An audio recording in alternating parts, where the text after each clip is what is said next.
This is the meeting of the Seattle City Council Select Budget Committee. The committee will come to order. Will the clerk please call the roll? Councilmember Sawant. Here. Councilmember Strauss. Present. Councilmember Gonzalez. Here. Councilmember Herbold. Here. Councilmember Juarez. Here. Councilmember Lewis. Present. Councilmember Morales. Here. Councilmember Peterson. Chair Mosqueda. Present. 8 present. Thank you, Madam Clerk. Colleagues, I want to thank you for your time today. As you know, these Select Budget Committee meetings have 2 sessions. This is the first of 2 sessions starting today at 10 a.m. and the second session will start at 2 p.m. today. Session 1 this morning is devoted to the conversation about progressive revenue, and session 2 is devoted to the Seattle Police Department's budget inquest and the mayor's proposed 2020 rebalancing budget. Today's conversation in the morning really builds on the conversation we began months ago about progressive revenue and our engagement as a city to make sure that we are responding to the crisis that is COVID, creating immediate relief and support, and building the economy that we all want to see that will be more equitable and stable in the out years. We know from many across the city and across the state that there is a call to action. We've heard for years, decades, that we must do something to right side up this upside down tax system in the city that we live and in the state where we live. We know low-income families are paying 6 times more than their share of income in taxes and wealth, and the wealthiest households are paying the least percentage-wise. This prevents us from investing in things that we care about, things that we need right now: support for housing and food assistance, support for childcare and education, and support for investments in housing and homelessness services that have been declared a crisis. We want to make sure that we continue the push at the state level for progressive revenue. And as we work on that state solution, we must not lose sight of the fact that we can act here in our city. We do not have to make impossible decisions with an austerity budget only approach to choose between whether or not families have access to childcare, or kiddos have a roof over their head, or families have food on the table, or whether we're investing in opportunity on the horizon. We have the opportunity to invest in making sure that our families have what they need and not just an austerity budget that presents itself when we build in revenue. The inequities that we have seen throughout our city and our country have only been exacerbated by COVID. Make no mistake, they've been here for decades, and what we're trying to do right now is invest in that crisis that COVID is presenting, and also invest in the crisis that has been exposed by COVID throughout the years. We can lead the nation in responding to the crisis that is homelessness and housing. In responding to the COVID crisis, we can lead the nation when we have progressive revenue in hand to allow people to keep roofs over their head and put food on the table. We know that food insecurity was here long before COVID. We know that displacement and gentrification were here prior to COVID. We know that we had the 3rd highest rate of homelessness in the city prior to COVID. And now we can actually see the crisis that was presenting itself by the years of disinvestment in public health. So we have an opportunity, and more importantly, we have an obligation to step up and create a budget that reflects the values that our city needs, and revenue to help plug those budget holes, reinvest in the community that's been long put on the back burner, and make sure that we're investing in a more equitable community on the horizon. I look forward to the conversation that we're having today, not just this morning and this afternoon, but over the next few weeks, as we talk about how we can build into our city council's response to the mayor's proposed budget what we would like to see in response to this COVID crisis, and in the out years, beginning to invest through progressive revenue in housing and homelessness services, investments for small businesses, childcare and working families, and making sure that our smallest businesses, our most vulnerable communities, have the supports that they need. Today's budget agenda reflects that comprehensive conversation, again, with the morning part 1 focusing on progressive revenue, and part 2 this afternoon focusing on the mayor's proposed budget and the Seattle Police Department's budget and an inquest into the budget that they have. So with that, that's an overview of today's proposed agenda from the morning to the afternoon. I will make sure that we get you at least an hour break between the meetings, and we are going to have plenty of time for robust conversation and public comment. With that, that's an overview of today's proposed agenda. If there's no objection to today's agenda, the agenda will be adopted. Hearing no objection, the agenda is adopted. At this time, we're going to open the remote public comment period. I ask everyone to please be patient as we continue to operate the system in real time and navigate through the process that is participating remotely so that everybody gets a chance to speak. It remains the City Council's strong interest to have public comment regularly at our meetings. We will continue to resolve issues as they come up, and we also want to make sure that we have a robust discussion, so we are limiting folks today to 1 minute. We will have the chance to have people speak at 2 p.m. again today if you did not get a chance to speak this morning. The public comment period is going to be for 30 minutes, and each person will be given 1 minute. I will call on the speakers one at a time and in the order in which they've registered on today's council website, with an emphasis on trying to make sure that we hear from as many people as possible. If you have not yet registered to speak and would like to, you can sign up before the end of the public comment period by going to the council's website. The public comment link is on today's agenda. Once I call the speaker's name, the staff will unmute the appropriate microphone and automatically prompt you so that you know you're unmuted. Please begin speaking by introducing your name and talking about the item that you are here to address. As a reminder, public comment should relate to the items on today's agenda. We are also interested in hearing from Seattle residents as we are opening up the discussion today. Please know that you will hear a 10-second chimer when your allotted time is going to be cut off. We want you to conclude your comments so you don't have your microphone abruptly ended. Note that you'll have about 10 seconds to wrap up your thoughts. Once you complete your public comment, we ask you to disconnect from the line, and if you plan to continue following this meeting, please do so via the Seattle channel or the other listening options on the agenda. The public comment period is now open, and we will begin with the first 3 speakers. Let's just make sure we do a quick audio check. Okay, great. I no longer hear a echo. So the first 3 speakers are Alex Cooley, Shoshana Weinberg, and Kelly Larson. Alex, welcome. Hello, council members, confirming I can be heard. You can, thank you. Wonderful. Thank you so much for allowing me the opportunity to speak. My name is Alex Cooley. I'm a resident in the 3rd district and I work in the 2nd district. I'm speaking in regards to the quote unquote tax Amazon proposal. I do want to say I am very much for a progressive taxing system to appropriately fund our city. That being said, I do not believe that this proposal is that. I believe it is demonized businesses in a propagandist way, making it seem as if this is explicitly against Amazon, who should pay and invest more into the city, but as a partner. This proposal includes so many other businesses, specifically hospitals, that are having an incredibly difficult time right now. In addition to, I think the city has clearly spoken that there are other concerns associated to the budget, specifically police funding. I would encourage the council to look at this from that perspective of. Thank you very much for your comments. Kelly Larson, welcome. And I work for Plymouth Housing. Hi, my name is Kelly Larson and I work for Plymouth Housing. I'm speaking on the progressive revenue item. Plymouth serves over 1,100 people in supportive housing every year in Seattle. The average income of our residents is 11% of area median income. Most of our residents live on government subsidized disability income or are working toward it and will require deeply affordable housing for the rest of their lives. We serve the most vulnerable and low-income residents of our city, people living without homes for long periods of time, people living with disabilities. The majority of our residents are people of color.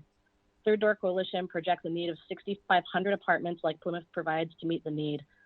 Plymouth has projects breaking ground next year that have no source of funding for operating and services in the long term.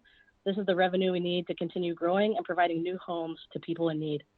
We support the Jumpstart spending plan focused on 0 to 30% AMI housing for those who are most in need in our community.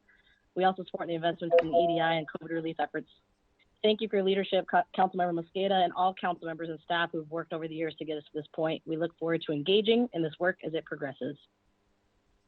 Thank you so much. Shoshana Weinberg. Welcome. Good morning. My name is Shoshana Weinberg, and I'm testifying on behalf of Youth Care. We are the largest agency serving youth and young adults experiencing homelessness in Seattle, and we are in strong support of Councilmember Mosqueda's progressive Jumpstart proposal. Youth Care supports this proposal because it is rooted in equity. It seeks to disrupt a racist and untenable status quo through a modest reallocation of wealth and a critical investment in affordable housing for those who are at the lowest incomes and who are disproportionately Black and Brown. Affordable housing is particularly important for the youth that Youth Care serves, 2/3 of whom are youth of color, because they experience additional housing barriers due to their age and lack of employment, credit, and rental histories. Advocates have long argued that homelessness represents a housing crisis, a public health crisis, a social justice crisis, and a moral crisis. We need a moral response, and we believe this is a critical step forward. We urge your support. Thank you. Thank you so much, Shoshana. The next three are Katie Simpson, G. Laster, and Daniel Swanson. Welcome, Katie. My name is Kate Simpson, and I'm a resident of Capitol Hill. I urge the council to support the Sawant-Morales tax Amazon legislation over watered-down alternatives. Tax Amazon would raise more than twice the amount of money than the Democrats' Amazon tax with no sunset clause. We need that $500 million a year to fund COVID relief, social housing, and the Green New Deal. I would also like to voice my support again for defunding the SPD by at least 50% and investing in community and restorative justice. Thank you. I yield my time. Thank you, Kate. G. Laster, welcome. Hi there. Can you hear me? Yes, thank you. Can I be heard? Okay, perfect.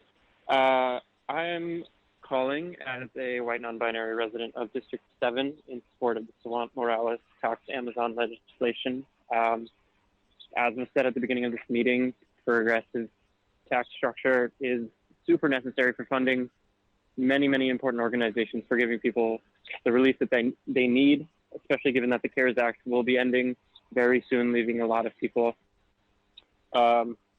in dire need. I don't feel that $170 million is enough. The scale of this problem is large. It is not time for modest tax restructuring, as someone previously mentioned. Please support this without the watered down aspect of the other tax amendment. I would also like to support defunding the Seattle Police Department by 50%, though I do not have faith in this council that they will do that. Thank you. Thank you so much. Moving on, as folks know, we are going in the order in which the council's website was used to sign up with priority for Seattle residents. Appreciate you all calling in. Daniel Swanson, Stephen Ramos, and Jessica Scalslow. Daniel, welcome. Hi, my name is Daniel, and I'm a renter and worker in District 4. I'm calling today in support of the Sawant-Morales Amazon tax. As an active volunteer with the Tax Amazon campaign, I can speak to the overwhelming support in our communities over the idea of progressive taxation. Every shift, I have engaging political conversations with the community members over the necessity of creating affordable housing options in neighborhoods that historically belong to Black and POC communities that have been forced out through racist gentrification. In none of these conversations do community members raise the need for a sunset clause on affordable housing. In none of these conversations do community members raise the concern that $500 million is more money than we need to build these homes. Obviously, the Tax Amazon movement has put pressure on the council regarding progressive taxation revenue, as evidenced by the Mosqueda and Lewis bills. Why, though, would we shoot for less when the communities that would benefit are clearly demanding more? We need solidarity over the strongest proposal, and that is the Sawant-Morales legislation. I also support defunding the police by at least 50%. I think that Councilmember Morales' tweet yesterday of Beyonce rolling her eyes at Jenny Durkin's proposed 5% cut to the police budget is a sentiment that I'd like to see all council members adopt. Thank you. Stephen Ramos. Hello, thank you. I'm here to speak up in support of the Sawant-Morales Amazon tax legislation. I would also like to note that I'm a white transgender essential worker here in Seattle. Our city has a massive problem with affordable housing and corrupt business practices. Jeff Bezos and other business owners like him fund themselves through exploitive business practices and loopholes, while their employees are being subjected to mistreatment and abuse, while they're upkeeping commercial demand and addiction they've created by exploiting and manipulating the needs of differently abled persons and people affected by the pandemic. If we are going to tackle racism in our community, we need to disassemble these practices that disproportionately affect Black and brown people. We also need to tax Amazon and their peers for the money that our people are due, and defund the police to fund our city, and repay the people of Seattle for the abuse they've been put through. Thank you for letting me speak today. Thank you for your time. And then we have Jessica Skoslow. Welcome, Jessica. Hello, thank you for the opportunity to speak. My name is Jessica Scalzo. I happily live in District 3, and I'm calling to encourage the council to pass the original Amazon tax legislation written by Councilmember Sawant and Councilmember Morales without watering it down because it meets the depth and breadth of the city's needs. I am concerned about another business tax being introduced, but I do think that shows the power of the movement for a big business tax in Seattle. We need the original tax because it has Green New Deal provisions to also address the environmental crisis. And I don't want a sunset clause because homelessness is not a fluke of the moment. It is a result of a system that allows a few to amass a profit at the expense of the many. And we won't solve this problem without deep systemic change. I've been gathering signatures. I know people are excited about this because I've been talking to them. So let's do it. And also let's defund SPD and give the funds to Black and brown community restorative justice programs. Thank you. Thank you so much. Katie Jones, followed by Rebecca Finks and David Van Winkle. Katie, welcome.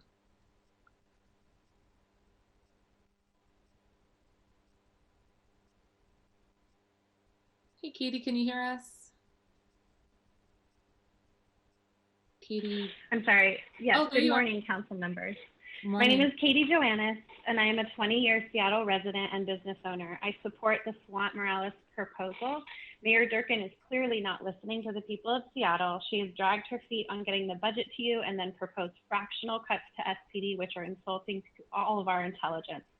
Why are you allowing Durkin to tarnish the reputation of the city? We don't need to reinvent the wheel. There are plenty of organizations in the community that know how to meet the needs of reducing crime and providing crisis assistance and equity. Plymouth Housing, Youth Care, YMCA Corps, New Beginnings, ask the people who are doing the work for the solutions. I've owned a business in Seattle for 12 years. I'm a member of the Metro Chamber, and I've spoken with their policy team as well. I have a location of my business in the CHOP, and I fully support the protesters. This temporary discomfort is leading our city to meaningful change if you don't let it slip away. Tax big businesses like Amazon that keep getting richer while the poor keep getting poorer. Get Durkin out of the way and cut SPD by 50%. We cannot afford to keep waiting. Do the right thing and hold people accountable. Thank you so much. Rebecca, welcome.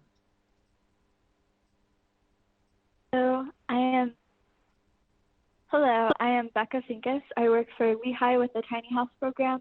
Thank you, council members, for bringing forth progressive tax proposals. Lehigh supports these proposals to generate much needed revenue to invest in expanding affordable housing and homelessness services. Please allocate funding from progressive revenue, COVID-19 relief, and SPD towards tiny house villages. We have a detailed funding proposal for the expansion of villages over the next 2 years and many potential sites. We are also interested in improving services offered at existing villages. We need an additional $156,000 to provide daily meals at each village in partnership with Operation Sack Lunch. This is especially important for villages located in food insecure areas such as Georgetown Village and Camp Second Chance. Thank you, council members, for your leadership and time. I'm excited to work together as we continue to lead the national response to homelessness through tiny house villages. Thank you. David Van Winkle, welcome. Hi. Good morning, council members. My name is David Van Winkle. I'm the project manager of DESC's Lion Building. I've worked at DSC for about 2.5 years. We support the Jumpstart Seattle initiative because it recognizes the reality that we at DESC have been facing while serving currently and formerly homeless adults in Seattle. Since the beginning of the COVID pandemic, we've seen steep increases in our costs related to purchasing protective equipment and cleaning supplies, and staffing ever-expanding workplaces to accommodate social distancing, and providing hazard pay for as long as we could afford it, which we unfortunately no longer can, and in bringing food to our clients to help them shelter in place, just to name a few. This plan addresses our community's immediate need and ongoing needs by funding permanent supportive housing, which we know to be the only proven solution to ending chronic homelessness, a condition that disproportionately impacts people of color and the LGBTQ community. Thank you to Councilmember Mosqueda for recognizing this and for creating this proposal. Thank you to all of the council members who have co-sponsored it. We appreciate you and your efforts in helping end homelessness in our community. Thank you very much, David. The next three are David Moser, Lee Hune, Samantha Thompson. David Moser, are you with us? Yes, I'm here. Thank you. Go ahead. Hello, can you hear me? Hi, my name is David Moser. I'm a resident of District 2, and I'm here to speak strongly in favor of Councilmember Mosqueda's Jumpstart Seattle. I'm a social worker and educator on homelessness and housing first at Seattle University, and I'm currently working as a behavioral health counselor in the COVID isolation and quarantine sites that King County has set up in response to the pandemic. Every day at these sites, we are discharging chronically homeless people back to the streets because of the scarcity of permanent supportive housing in our region. People come in, get a week in a hotel to rest in dry, humane conditions with a roof, locking doors, and bathrooms. And for many, they report feeling better and healthier after that week than they have felt in years on the streets and congregate shelters. Then we kick them back out on the street. Most of these people are Black, Indigenous, and people of color. The only excuse for this in such a wealthy region as ours is systemic white supremacist complacency. We know, according to Third Door, we need 6,500 units of permanent supportive housing in our region. Enough with the false starts. Let's get. Thank you so much. Lee Hugh? Apologies for the last name. Lee, welcome. Hi, give me 1 second. Okay. Hi, my name is Lee, and I live in District 3. I'm calling in favor of Jumpstart Seattle. I'm a policy analyst at the Washington Low-Income Housing Alliance and a social work student. In my 4 years as an emergency medicine researcher at Harborview, I found that many of the patients I saw who faced the most challenges had something in common: housing instability. According to the Third Door Coalition, a year of permanent supportive housing costs the same as providing 3 days of treatment at Harborview. Housing is healthcare, but the problem is that right now there just aren't enough homes. This is why I urge the committee to approve Jumpstart Seattle, which helps those who have been most impacted in Seattle by the economic effects of COVID, with the bulk of funding going towards affordable housing for folks in the lowest income brackets and for assistance to immigrants and refugees who are excluded by the CARES Act. Thank you. Thank you. Samantha Thompson, welcome. Great. My name is Samantha Thompson, and I am a resident in District 6. I work at the West Seattle Food Bank on our eviction prevention, and rents were already rising throughout Seattle for the last 10 to 15 years. And what we saw after disasters like Hurricane Katrina is that rents increase, and then there's even further displacement, which means we'll lose communities here if we don't act swiftly.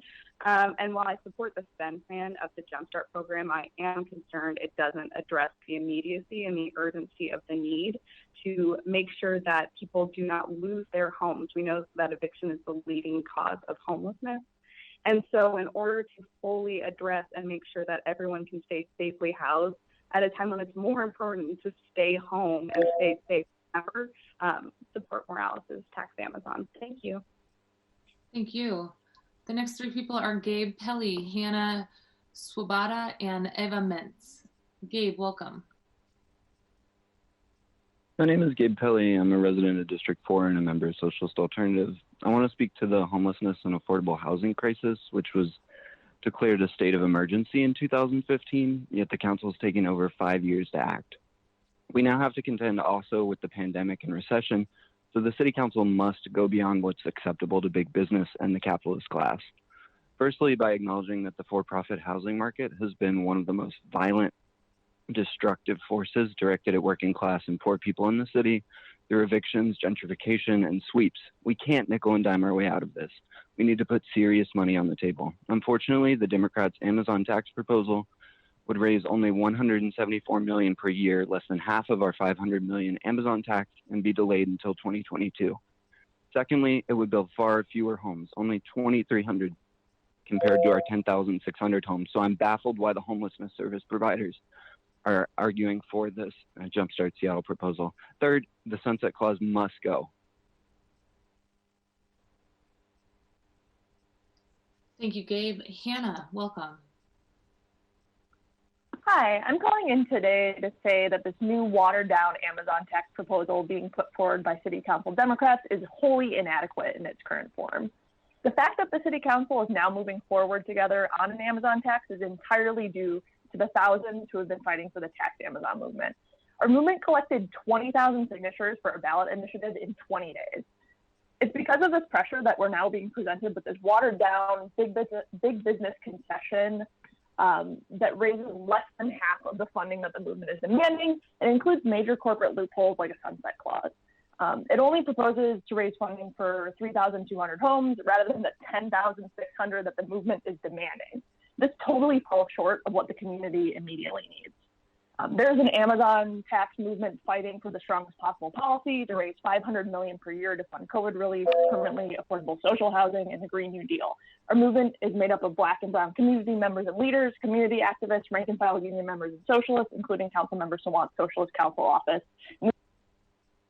Thank you. Ava, welcome back. Good morning. Hi, my name is Eva Metz. I'm a resident in District 2, and I wanted to speak in support of the Sawant Morales Amazon tax. I think, if all these politicians are coming forward and saying that this is, stuff we need to address the regressive tax structure, to address housing, why are they putting forward a proposal that only would fund a third of the homes, 3,200 homes versus 10,000 homes for the Sawant Morales legislation? Why introduce a sunset clause? Why put forward a proposal that raises less than half of what we need? Our movement has already gathered over 20,000 signatures to take our Amazon tax to the ballot, and we're prepared to do this if council fails to pass a strong Amazon tax, and we're prepared to continue to fight to win what we need. So that's, thank you. The next three speakers are Hillary Coleman, Kate Rubin, and Kathy Yassi. Hillary, welcome.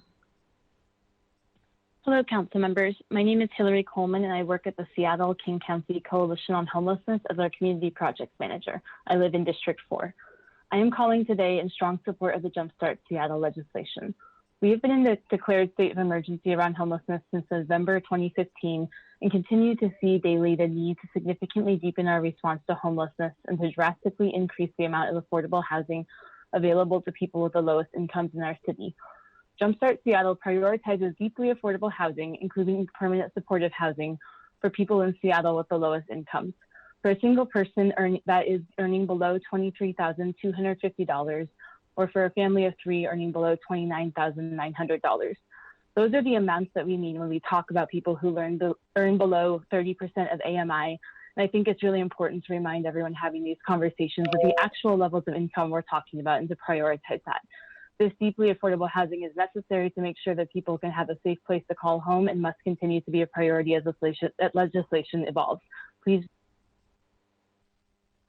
Thank you so much for calling in. Hillary, we appreciate it. Katie Rubin, welcome. Hi, my name is Kate Rubin. I'm with B Seattle, and I'm a resident of District 2. I'm calling in support of the Sawant Morales tax Amazon legislation. The alternative legislation does nothing to protect the middle earners, the majority of the working class people in this city. Many of us who are really struggling to survive with paying rent, that is an average of nearly $2,000. We have an ongoing homelessness crisis that is affecting Black and Brown community members disproportionately, and the watered down legislation does very little to help the majority of the people who need it. There is enough room in this city for everyone. We all contribute to this community, and we all need space. Thank you. Thank you. Kathy Yassi. Hi, Kathy. Are you with us? Kathy? Welcome. Hi. Yes, Good morning. I'm Kathy Yazzie, longtime resident of the Central District and a rank and file member of SEIU 925. I'm pleased that our city is exploring budget ideas that support families, jobs, and affordable housing. We must repair the damages done by decades of racist policies and gentrification. It's critical that the largest corporations in Seattle pay their share.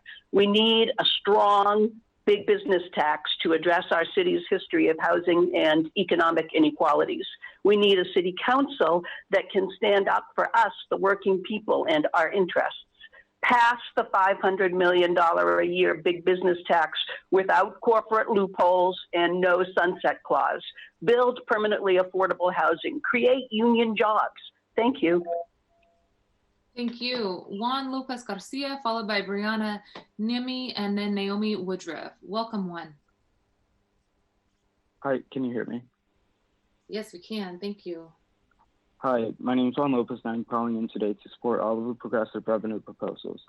As a volunteer at the Low Income Housing Institute and a constituent of District 4, I strongly support these proposals as they are critical for funding affordable housing, tiny house villages, and other services that aid our unhoused neighbors.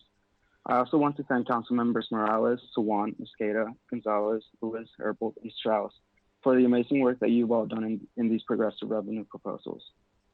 Finally, Councilmember Peterson, I urge you to listen to your constituents and support the progressive revenue proposals. Thank you. I yield my time. Thank you, Juan. Brianna, welcome. Good morning. Council members, my name is Brianna. Good morning, council members. My name is Brianna Nimi. I live in Seattle and I'm a project manager of the Mobile Crisis Team and have worked at DESC for 5.5 years. We support the Jumpstart Seattle Progressive Payroll Tax and Spending Plan because it seeks to invest substantially in much needed affordable housing, specifically permanent support housing that is desperately needed in our community. We need more units of permanent supportive housing to address chronic homelessness. As I work on an outreach team for individuals experiencing homelessness, living with complex behavioral and physical health conditions, I can't stress how demoralizing it is to tell them that the reason that our community hasn't invested in affordable housing for as much as we need it, to the scale we need it. We see about 300 to 400 people a month, and the majority are seeking a safe place to sleep. Our greatest challenges are finding shelters that are not safe, cannot accommodate families or folks with disabilities or need a bed. Affordable and permanent housing is the answer. Please pass this plan to Jumpstart Seattle. Thank you for your time. Thank you for your time.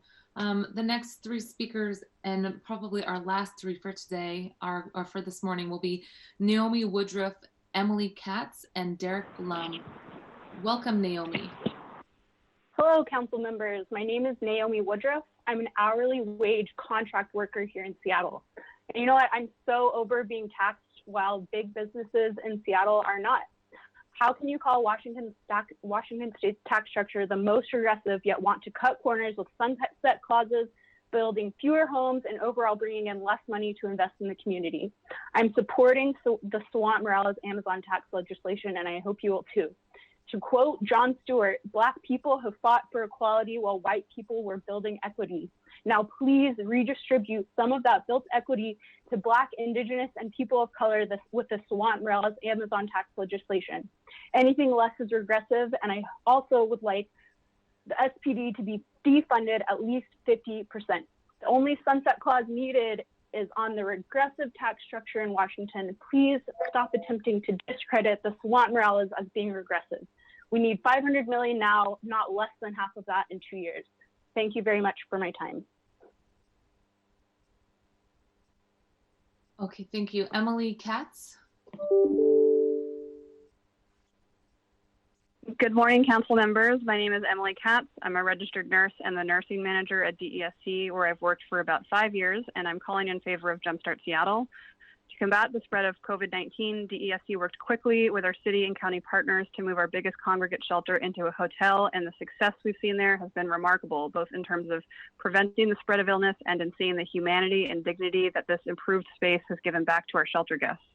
As a registered nurse for individuals experiencing homelessness and living with complex health conditions, I cannot stress enough how detrimental homelessness is to the health and stability of the people we provide care for. Our shelter nurses and doctors are finally able to meaningfully address acute and chronic physical and behavioral health conditions, and the thought of putting people back into a state of crisis where festering wounds and risk for loss of limb or even life take a backseat to everyday survival. We're grateful that the Jumpstart Seattle plan seeks to aid us in our efforts to further decongregate spaces and to assist with the further prevention of homelessness in our community now, and to build a permanent solution such as supportive housing into the future. Thank you. Thank you so much, Emily. Derek Lum. Hi there, City Council members. My name is Derek Lum, here representing interim CDA, supporting Jumpstart Seattle, as well as the other progressive revenue options that might be on the table. Our mission is to promote equity and social justice for immigrant, refugee, low-income, and Asian Pacific Islander communities. This plan for progressive revenue helps us accomplish this. Our community has suffered greatly from COVID-19 and the related racism. Our elders are highly susceptible to the virus. Our businesses saw massive drops in patrons. Our residents have lost income, and many more things have happened.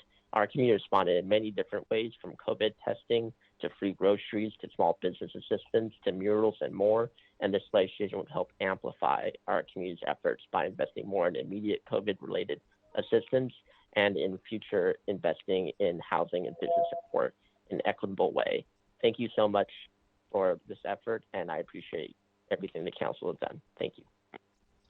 Thank you very much. Council colleagues, I really appreciate your time as we do public comment at the beginning of every meeting. I think it's really important and something that I've heard from many council members that they think needs to happen. So with that, we want to encourage folks who didn't get a chance to testify today to send in their public comment. We also have the opportunity to testify again today at 2 p.m. Comment period for that opens up at noon. If you can sign up for that, we are continuing to work on our system so that there will be one sign-up sheet. If that makes life easier in the future, we will do that. Appreciate all of you for your time and for weighing in. We know that there's a lot of conversations to happen, especially around the budget in the upcoming month. With that, thank you so much. Madam Clerk, will you please read into the record item number 1? Agenda item 1, progressive revenue strategies for discussion. Thank you so much. Council colleagues, today we have a presentation from central staff members, including Dan Eder, Tom Mikesell, Ali Panucci, and Tracy Ratscliffe.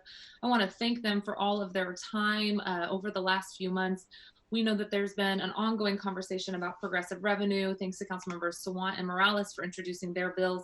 Those 3 bills are listed on today's agenda, and per the conversations I've had with those co-sponsors, we will continue to list those items on the agenda every time that we meet to talk about progressive revenue. We also have the 3 bills as introduced last Friday and then officially adopted on the introduction and referral calendar that are linked in today's today's agenda for our select budget committee here. We also have as an attachment the expenditure plan, or the Jumpstart spend plan, that provides a little bit more of a narrative to that document. That includes sort of an understanding of where those dollars would go, how many people would benefit, what types of situations we're looking to alleviate, and that document continues to be updated, and it will also include more information about energy efficiency and Green New Deal investments as we move forward. Just wanted to flag for you all of the work that central staff have been doing for us, and I know that Council Members Morales and Sawant can attest to this from the first bills that they introduced. That was 0.7% and raised about $300 million.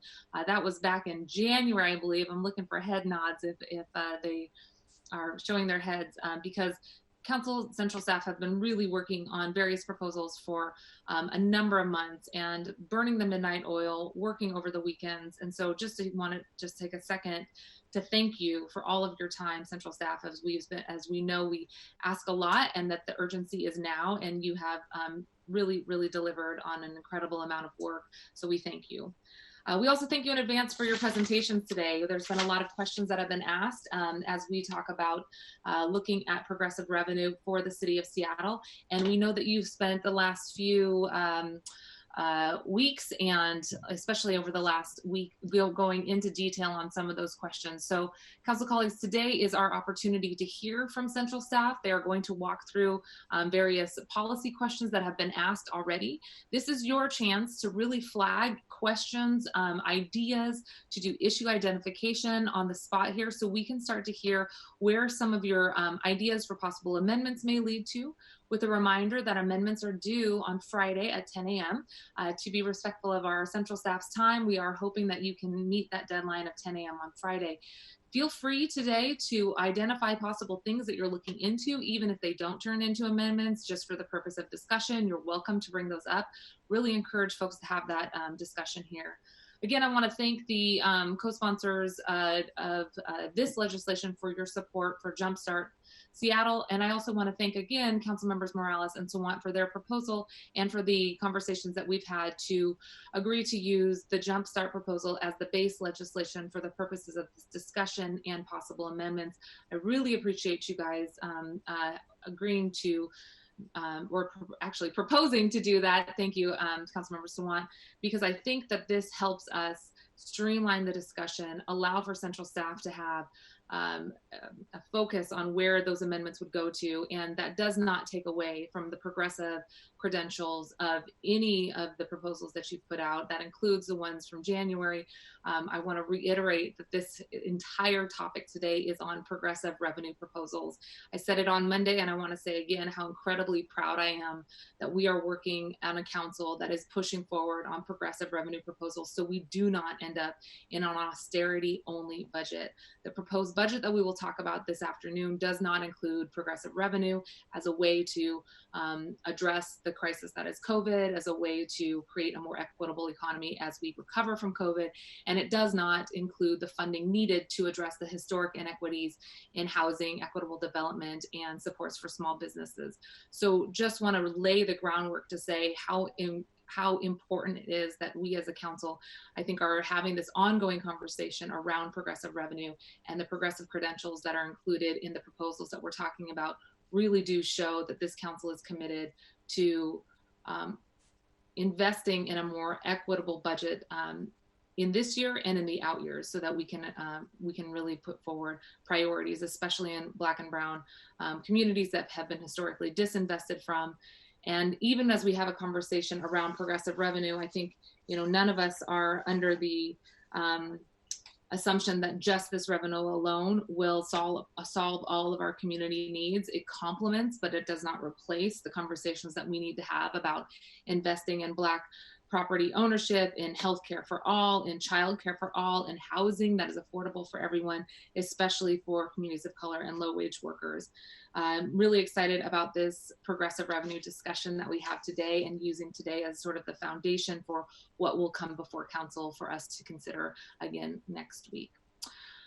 Thank you so much to the presenters. We will turn it over to you to walk us through this. And I want to note that there was an email sent around, and perhaps central staff can comment on that. I think that there was a revised presentation that was sent around that you should have received in your inbox as we began today's meeting. For the viewing public, there is a presentation linked online, and we will also link that presentation at the close of today's presentation. So I believe Patty sent around the revised presentation. Again, as you hear questions or things come up as you're presenting, please raise your hand so I can physically see you like this. I will keep my eye on the grid so I can see all of your faces. And feel free to send me a message as well, because this will be the chance for us to intermittently throughout the presentation flag issues that you're looking into or questions that you might have for central staff. Thanks again. I know that Allie and Tracy, for example, have done a lot of work on the requests that came from the discussion that we had about affordable housing and the number of units, and trying to get a better sense of the yield that would come from investments that could be made through progressive revenue. So thank you all for your time and the work that you've done on central staff and council colleagues. Again, raise your hand or feel free to send me a message and I will queue people up. Okay, with that, I will turn it over to central staff. I see Allie, you may have yourself off mute to kick us off. I see Dan, you as well. So thanks again, Allie, Tracy, Dan, and Tom for all of your time today. And we got the presentation online. Great, thank you, Chair Mosqueda. I will kick us off today. Today we'll walk through a discussion of the proposed payroll tax packages. This includes providing a comparison of the two proposals introduced to date, and then a discussion of policy considerations related to the Jumpstart Seattle proposal to inform the planned discussion of potential amendments next week. In addition, for the spending plan, we'll walk through the results of some analysis we did to estimate the potential number of affordable housing units that could be supported from the Jumpstart Seattle proposal. Next slide, please. The next two slides are provided for reference for today's discussion and for people who may review these materials without listening to this presentation. The first slide provides a list of each council bill included in the two payroll tax packages. As we walk through the presentation today, we'll refer to the different proposals by council bill number. To orient you all and the listeners at home, any council bill number that is a 700 series is the package introduced by Councilmember Sawant and Councilmember Morales in April. And the 800 series relates to the Jumpstart Seattle package that was introduced on Monday. Next slide, please. This slide defines several acronyms that are used on slides throughout the portion of the presentation focused on housing. I'll do my best to avoid using the acronyms in my verbal presentation, but for future reference, and when I inadvertently slip back into the use of the alphabet soup, I've provided this slide for reference. So I'll now provide a brief comparison of the two spending proposals. This comparison is intended, as I said, to inform the discussion that Tracy will walk you through. Allie, may I make a quick note for the viewing public? Yeah. I apologize. When I said that there was a revised presentation sent around, that was the revised presentation for this afternoon. Is that correct? That is correct. Okay. Yeah. Okay. Council colleagues, I'm sorry. The revised presentation that Patty sent around this morning was for our agenda item number 2 for session 2 this afternoon. So please continue to review the materials that were linked in today's agenda that Allie has up online as well for the viewing public. This is the same presentation. There has been no changes. Apologies for the confusion on that. Great. Thank you for that clarification. I wasn't certain. I thought maybe some of my co-presenters had changed something. So great. Okay, so on the spending proposal slide, I'll now provide the comparison of the two proposals. This is intended to inform the discussion that Tracy will walk you through in a few minutes on the different policy levers that can be pushed or pulled as it relates to the spending proposal. I'm just going to highlight a few key differences between the two proposals. One main difference is the two proposals, the amount of spending proposed for each package. Council Bill 119774 proposes to spend about $500 million annually, based on the revenue estimates provided for the associated tax proposal.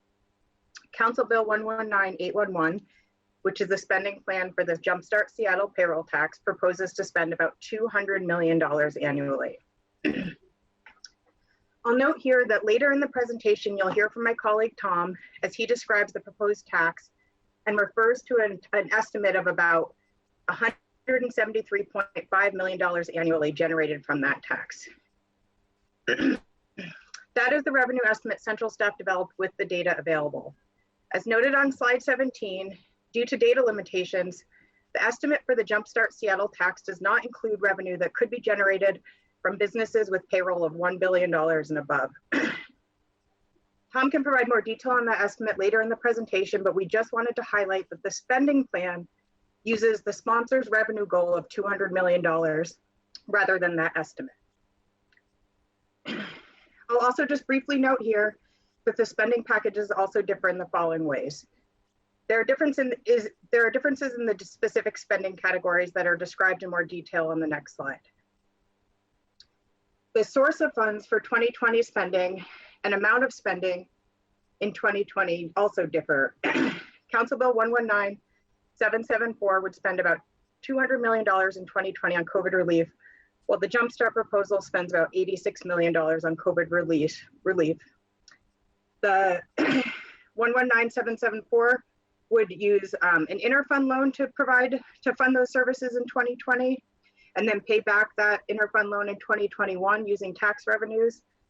The Jumpstart proposal would spend $86 million out of the city's emergency and revenue stabilization funds. The choice of using the emergency funds is based on the information on those fund balances included in the presentation from Budget Director Noble to this committee in April. Another difference in these proposals is how the investments will be administered. Council Bill 119774 would create a new social housing board to provide oversight on the housing investments, and would use the Green New Deal Oversight Board that was established by ordinance but has not yet been implemented to provide oversight on the proposed Green New Deal investments. Council Bill 119811 would create a payroll oversight committee for the proposed spending and includes a requirement that that oversight committee consults with the Coalition of City Unions, Small Business Advisory Councils, Housing Levy Oversight Committee, and the Green New Deal Oversight Board to inform decisions and recommendations on that spending. Next slide, please. So this slide provides a more detailed, oh yeah. Very briefly on the last slide, we may talk about this this afternoon or later in your presentation, but can you comment very briefly on the emergency fund and revenue stabilization fund? Just want to note that it does not appear that the mayor's proposed budget at this point would have an impact on that. Can you comment on that very briefly in case anybody was wondering about that line? Sure, we're still digging into the mayor's proposal, but what we've read and identified so far is that the mayor's proposing to spend about 25% of the funds in the existing emergency and revenue stabilization fund. That's about $29 million or so. That makes leaves about a $96+ million balance in those two funds. And so your proposal spends about $86 million. So there should be sufficient funds to both move forward with what the mayor has proposed for use of those funds, as well as this spending. And I'll also just note that your, the Jumpstart Seattle proposal includes a requirement to replenish those funds in 2021. Okay. So this next slide, as I was saying, provides a more detailed comparison of the different spending categories proposed in each bill. I'm not going to walk through this here in great detail, but as you are considering how you may want to modify the spending proposal, this provides two examples of how you could slice the pie. Moving on to the next slide. This next set of slides are focused on the proposed investments in new affordable housing and associated services. This slide highlights some of the specific parameters for the housing spending included in each proposal. After providing this brief comparison, I'll then walk through estimates we developed at the sponsor's request for affordable housing unit production that could be developed through the Jumpstart Seattle spending plan. This table highlights a few key differences between the two proposed housing investments. One difference is investments in new affordable housing would begin in 2021 under the first proposed spending plan included in Council Bill 119774.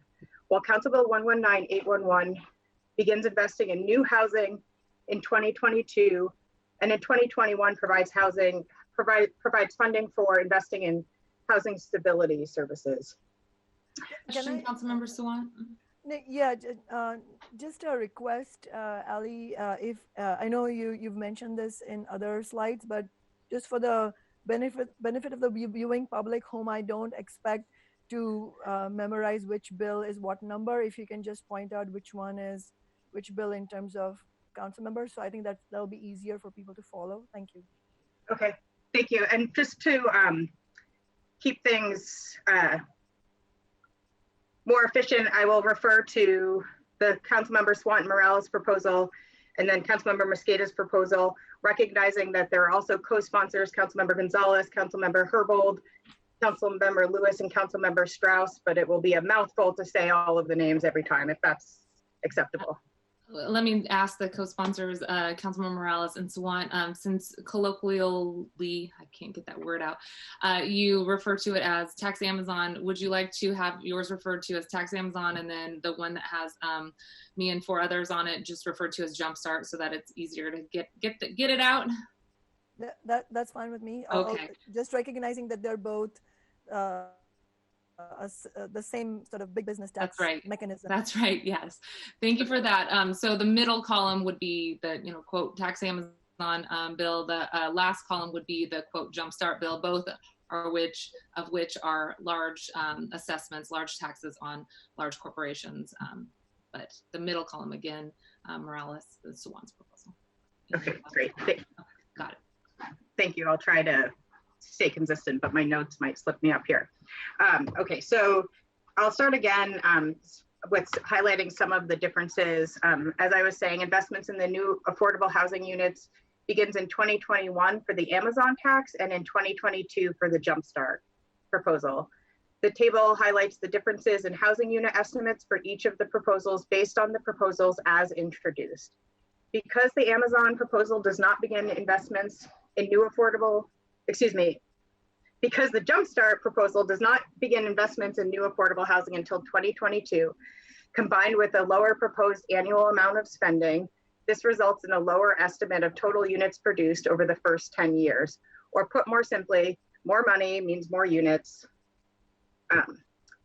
Relatively straightforward in terms of that analysis. That said, because of the differences in the proposed housing investments in terms of income level serves and the prioritization in the Jumpstart proposal for units serving households at or below 30% of area median income, the differences in the total estimated number of permanent supportive housing units between the two proposals is just a few hundred units. Moving on to the next slide, we'll now focus on the analysis we did to estimate the number of units coming from the Jumpstart proposal. The actual number of affordable units that will be developed or acquired using funds from the proposed payroll tax will depend on many factors, such as cost of land and materials, labor costs, and accessing to leveraging sources, to name a few. As such, developing the estimates requires making a number of assumptions. The estimates provide a rough estimate of what could occur based on these assumptions and gives a general sense of scale. But if there are significant changes in the market or in building technologies that modify the construction material costs and timelines, the investments could go further or not go as far. With that in mind, at the committee's request, we developed estimates using 4 different scenarios for the spending proposal in the Jumpstart plan. This slide outlines the assumptions that apply consistently across the 4 scenarios, and were also used to develop the housing unit estimates for council for the tax Amazon proposal. We can provide a side-by-side comparison for the 2 proposals, but given the intent expressed on Monday that the Jumpstart Seattle bill will be the focus for amendments, we're only presenting the numbers for that proposal. Next slide, please. This slide summarizes where the assumptions differ across the 4 scenarios. The intent with these estimates is to provide potential outcomes by testing the different assumptions included in each scenario, but is not a crystal ball, and as I noted previously, the actual number of units developed will depend on a variety of factors. Next slide, please. Scenario 1 uses the average per unit cost based on current Office of Housing Investments and assumes funding for ongoing operating and service costs for permanent supportive housing units that serve the lowest income brackets. This is the estimate that best reflects what we would expect in unit production based on what we have developed to date. Scenario 2 on the next slide uses lower per unit costs, assuming strategies to reduce the average per unit cost by about 11%. I'll point out the obvious here that assuming a lower average per unit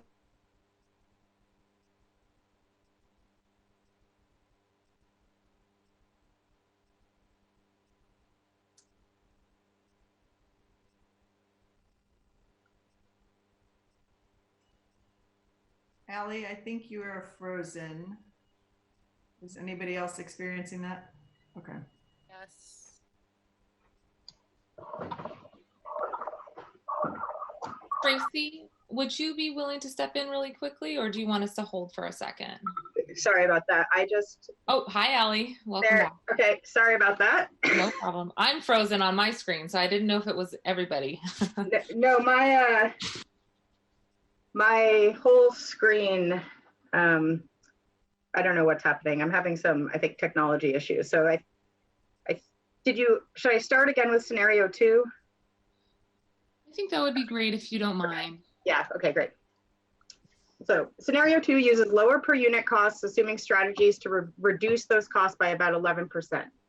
I was describing the Office of Housing recently released a notice of funding availability for development of housing serving individuals experiencing homelessness. This proposal is seeking development options that can build permanent supportive housing units at significantly lower costs.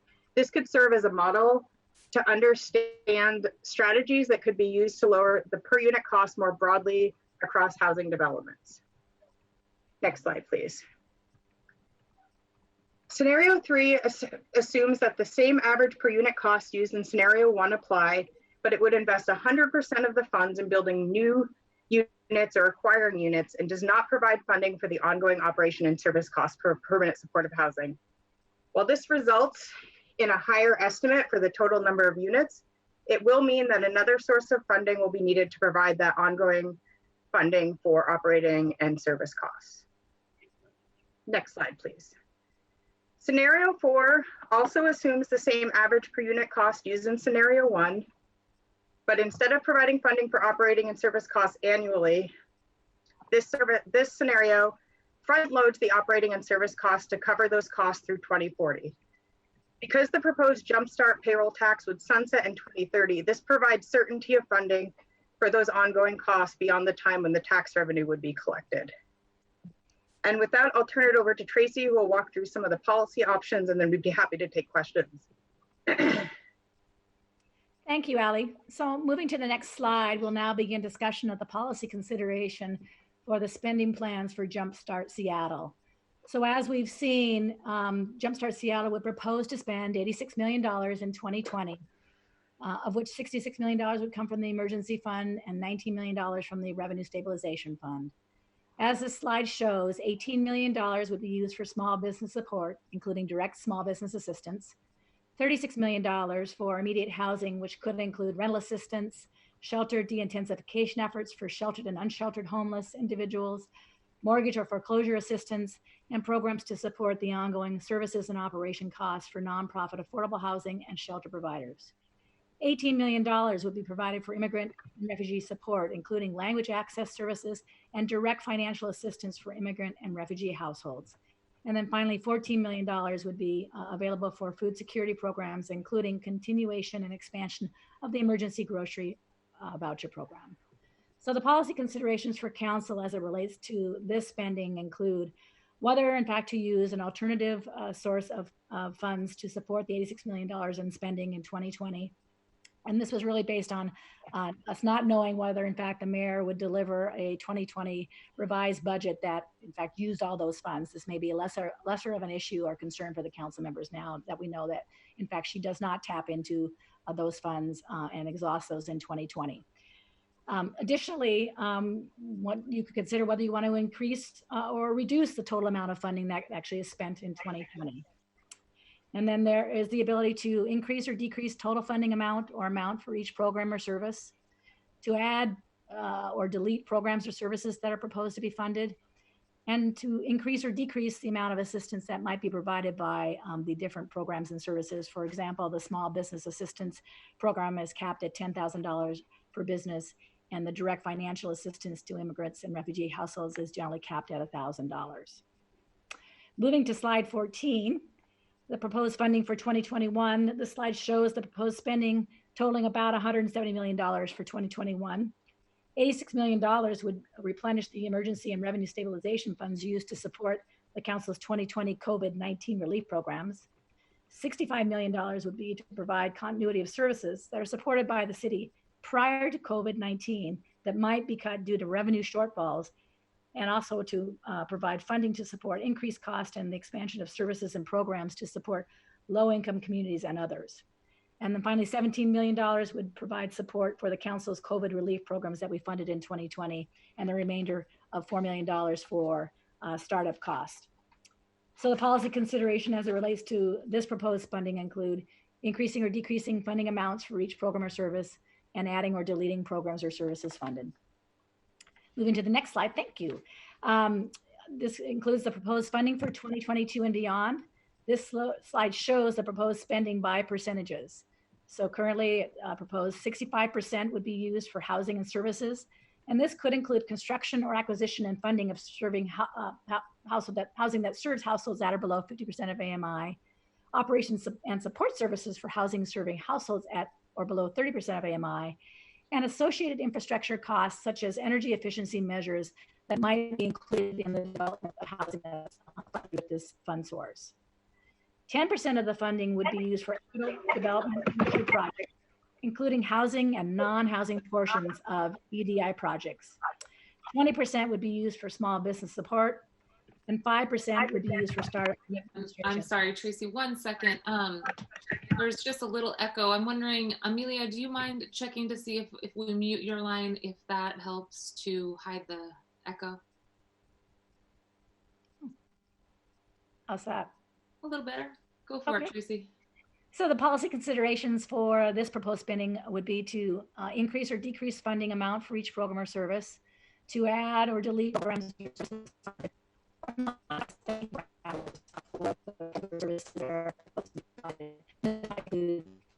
the AMI that's served by, for example, the proposed Tracy, housing investments. We're going to need you to repeat that. There was a lot of garble due to, I think, internet connection. So we will raise our hand if we can't hear you again, but could you say that real slow one more time?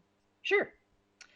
So the policy considerations for this proposed spending is to increase or decrease funding amount for each program or service, to add or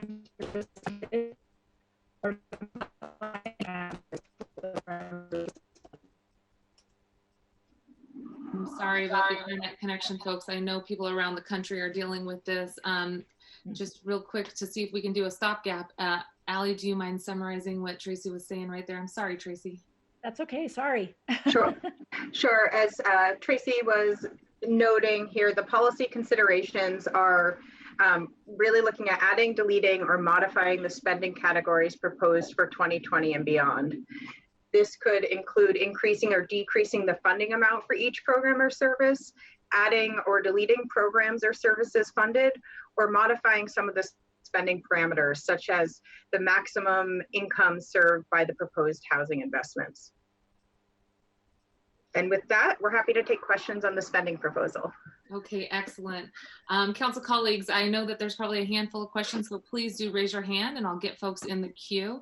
And again, thank you to Tracy and Allie. I know you have worked really hard to provide us with these various scenarios. It is not an easy math to do, recognizing that it's not just about the units, it's about how we couple these dollars with other money that we can leverage as well. So thank you for providing those scenarios.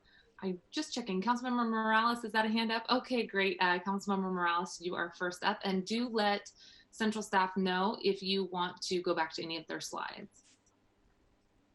Okay, I didn't keep track of slide numbers, so I'll just put my questions out there.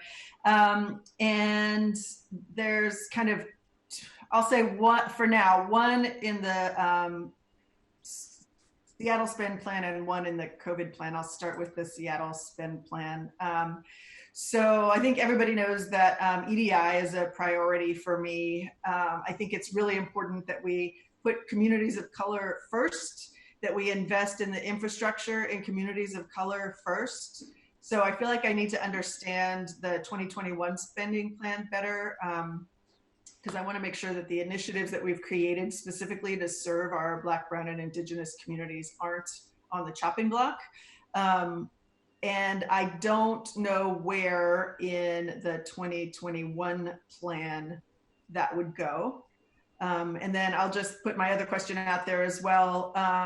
For the COVID relief plan, you know, when COVID first hit and we were talking about how to react, how to respond to the crisis, the financial crisis that we knew was coming, I was looking for a way to get cash assistance out to individuals really quickly. And my strong preference at the time, really still, would have been something like a universal basic income. So we were looking for a way to get cash out the door quickly, in part because I think individuals know best what kind of assistance, what kind of, you know, what they need for themselves and for their families.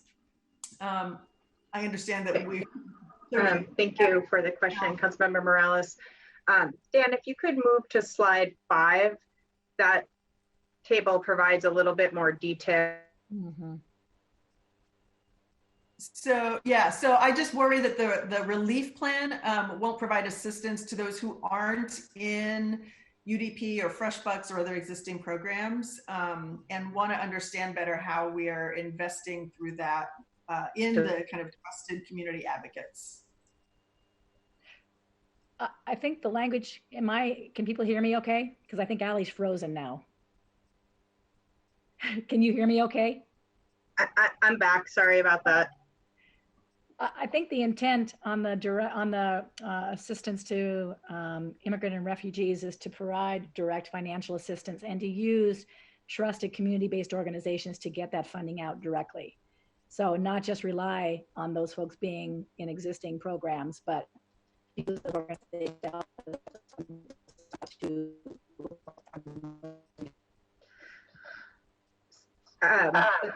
let's see, can you hear me? Now Tracy was just garbled a little bit. No. This is a little bit like a Saturday Night Live skit. I feel like I'm frozen. I can hear all of you, but Tracy, you did cut out at the end there. Allie, if you want to reiterate anything. Okay, well, I'm not sure what I might have missed that Tracy said. So I think I'm going to start by trying to address Councilmember Morales's question related to the Equitable Development Initiative. A specific funding line for the Equitable Development Initiative in the Jumpstart proposal doesn't come into play until 2022. That's a 10% of the proposed spending, and assuming about $200 million, that's about $22 million. The plan for 2021 includes replenishing the money spent out of the emergency funds in 2020, and then provides about 65 million for continuity of services. So that is for funding programs that might see a reduction in spending or investments in those programs because of the revenue shortfalls we're expecting due to the COVID-19 crisis. So one of the places where that could work is to at least ensure that the Equitable Development Initiative is funded to its current status of about $5 million a year. So that's where those sorts of investments show up. And then it sounds like Tracy covered the direct cash assistance for immigrant and refugees. And then I will say, in terms of the COVID relief generally, where the original proposal that you introduced, Councilmember Morales, as well as some amendments you discussed, would have either provided direct cash assistance that the city disperses using people enrolled in existing programs generally, or your amendment that would have worked with community-based organizations to identify those households. The Jumpstart proposal also includes providing direct relief, but it is not necessarily financial assistance. It's more specific categories of investments for small businesses, immigrant and refugees, food security, and immediate housing needs. So both providing relief, but in slightly different ways.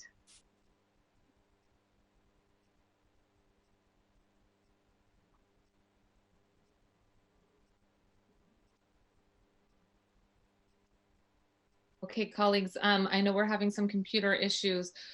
Is there a follow-up question, Councilmember Morales? No, I think the thing that I'm struggling with a little bit is the difference between trying to provide immediate assistance directly to households and families versus through programs that that's just some of the tension and the struggle that I'm having, but I will continue to work through it. Thank you.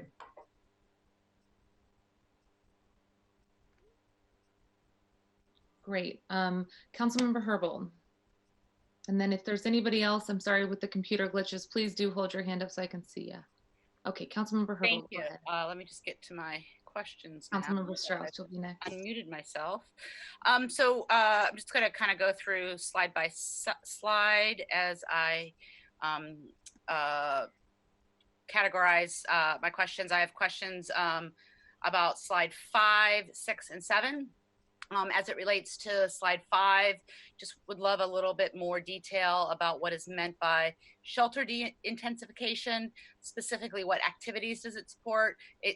When we talk about shelter de-intensification, we can sometimes be talking about different things. I just want to know, can it not only be used to support existing congregate shelters, new congregate shelters that have been created during COVID-19 to create social distancing within existing shelters, but also can it be used for non-congregate options like hotel rooms or tiny villages? As it relates to slide 6, just wondering, is the total unit estimate category inclusive of permanent supportive housing units or additive? Is this the category where potentially construction and siting of new tiny house villages could occur? And then as it relates to slide 7, the question is, how would actual determination be made of how the resources are allocated? Is there a mechanism for an annual implementation plan, or is it done through the annual budget process? I think we've talked about this before. I seem to recall we ask the executive for a recommended plan, but just trying to get a little bit more granular detail of whether or not this is, again, an annual implementation plan, or is something that that we get recommendations through the budget process. Thanks.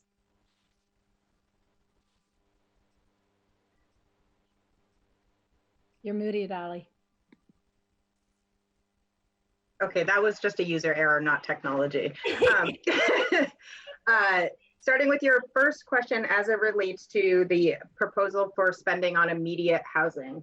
What the language in the COVID relief bill actually says, which is included as a proviso, is that it's money for shelter de-intensification activities in housing or shelter options for unsheltered homeless individuals in non-congregate settings, including costs for new tiny homes, acquiring or leasing hotels or motels or other buildings, or extending leases on such facilities.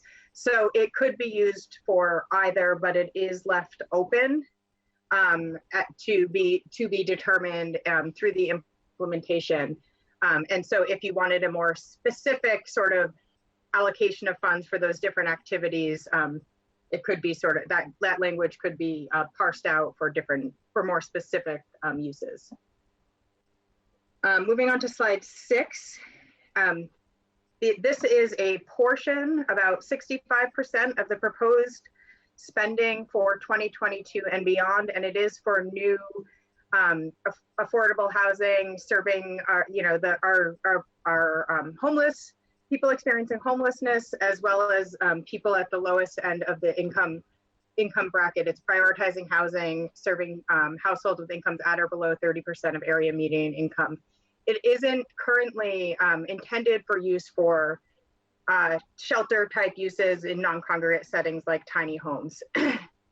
But sort of related to your next question, in terms of how this gets allocated, the bill does request an implementation plan from the executive that would inform the annual decisions the council makes in allocating funding for those uses. So it would be a both and.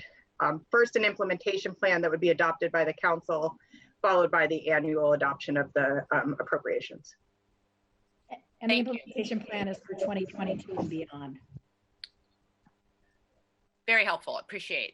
And then my last question is just sort of, now that we have the mayor's budget and we are going to begin to delve into some of the proposed cuts in the mayor's budget, are we going to sort of, and I guess this is a question for the bill sponsors, the sponsors of the two bills, but I'm interested to know whether or not we are going to now have a discussion about whether or not we agree with the proposed cuts in the mayor's budget and might be open to using some of the revenue anticipated in this legislation to rethink the wisdom of some of the cuts in the mayor's proposed budget. Or if we have some other way that we're thinking about rebalancing the mayor's rebalanced budget.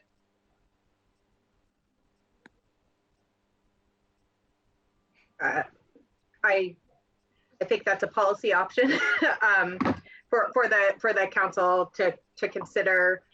We are still digesting, have not yet figured out all of what's in the mayor's proposal, but will be looking at, at least as a starting point, where there might be similar proposals for some of, especially the immediate COVID relief, and can talk with you and the rest of the committee more offline about some of those options if there are programs or services that are proposed to be eliminated or spending reduced due to the budget situation we're in. There are options available. I'm sorry, I was having technical problems as well. Councilmember Gonzalez, did you have something in relation to Councilmember Herbal's question, or did you want to get in the queue? No, I had something in relation to Councilmember Herbal's. Please go ahead. Thank you so much, Chair Mosqueda. I just wanted to say that I appreciate that line of questioning from Councilmember Herbold. I think we've obviously all just received the proposed rebalancing package from the mayor. And I do think this is one of those situations where all options should be on the table. So I think that looking at those potential options as, do we see this revenue proposal or other revenue proposals as a mechanism to backfill those budget cuts so that we can prevent budget cuts is certainly one question. There's also the obvious other option of cutting in certain departments, particularly the Seattle Police Department, to accomplish that backfill goal, and looking at this revenue proposal as additive, not as backfill. So I'm not. I think as a council, we need to be open to all of those possibilities as a path forward.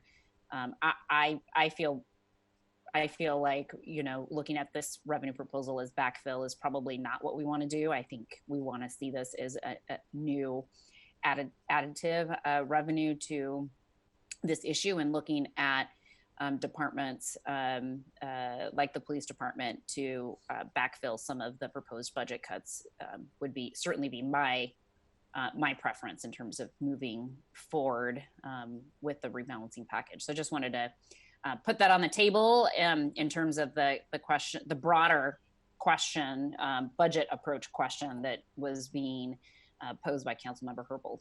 Thank you, Chair. Thank you, Madam President. And I also would agree with that and look forward to that discussion this afternoon. I think we'll have a more robust discussion, especially about how to reallocate some of the existing SPD's budget. So thank you for that question. This does help us, though, I would say, with the proposed cuts that are expected in 2021, that fiscal cliff that has been described by Ben Noble. I think the word was inevitable. I think that the options that we provide when we have progressive revenue help to address that cliff so that there is not actually the type of layoffs that we're seeing. Councilmember Herbert, did you have one final thing? And then Councilmember Strauss is next. I did. I wanted to take this opportunity to queue up a potential amendment that I may be bringing forward as it relates to the eligibility of businesses to be taxed actually beginning in 2020, because I too am really concerned about what 2021 looks like.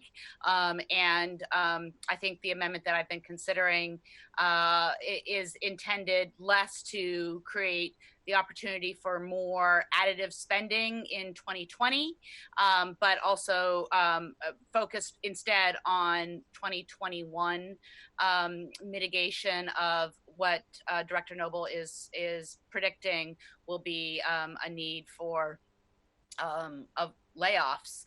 And so the amendment as designed, again, would make businesses liable to pay the tax for 2020 based on 2019 payroll, and it would raise an additional approximately $75 million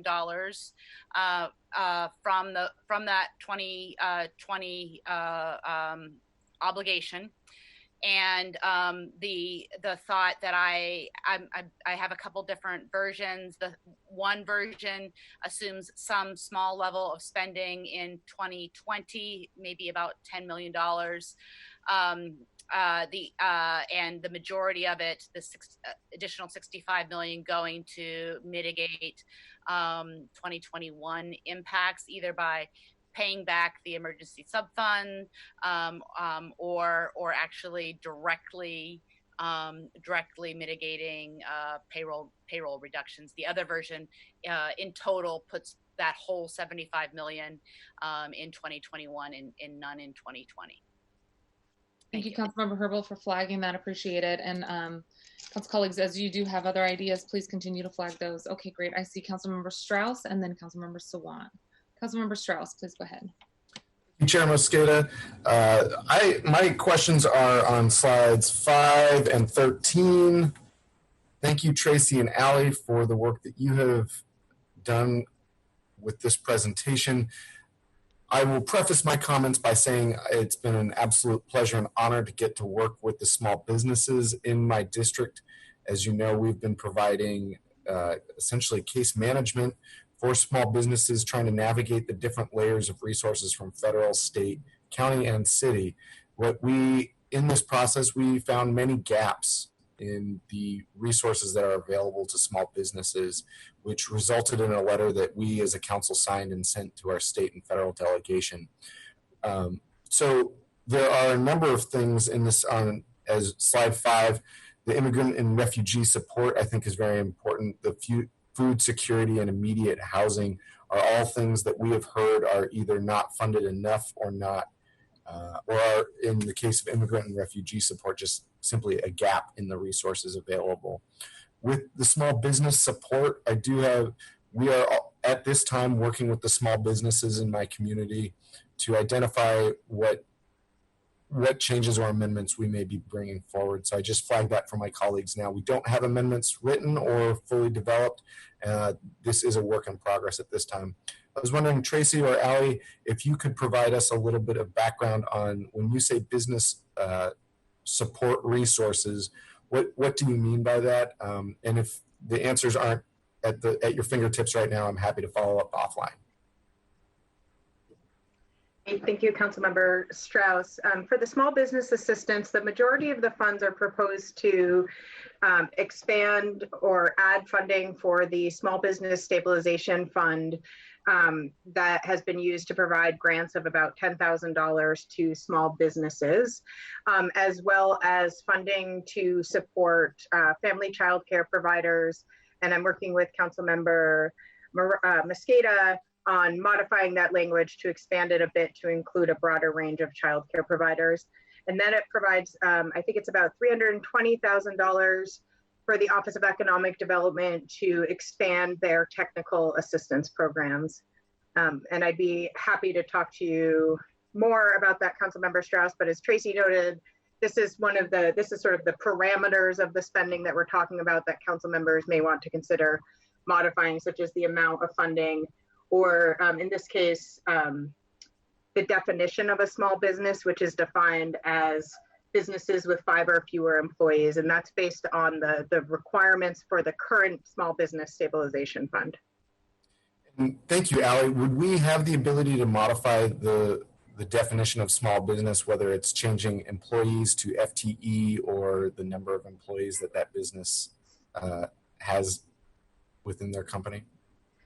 Yeah, you can modify the definition. What's important here as we're providing support for small businesses is that it's either supporting a small business owner who is low income and or is helping to stabilize our local economy by ensuring that businesses remain open and employing people and contributing to the city's tax base.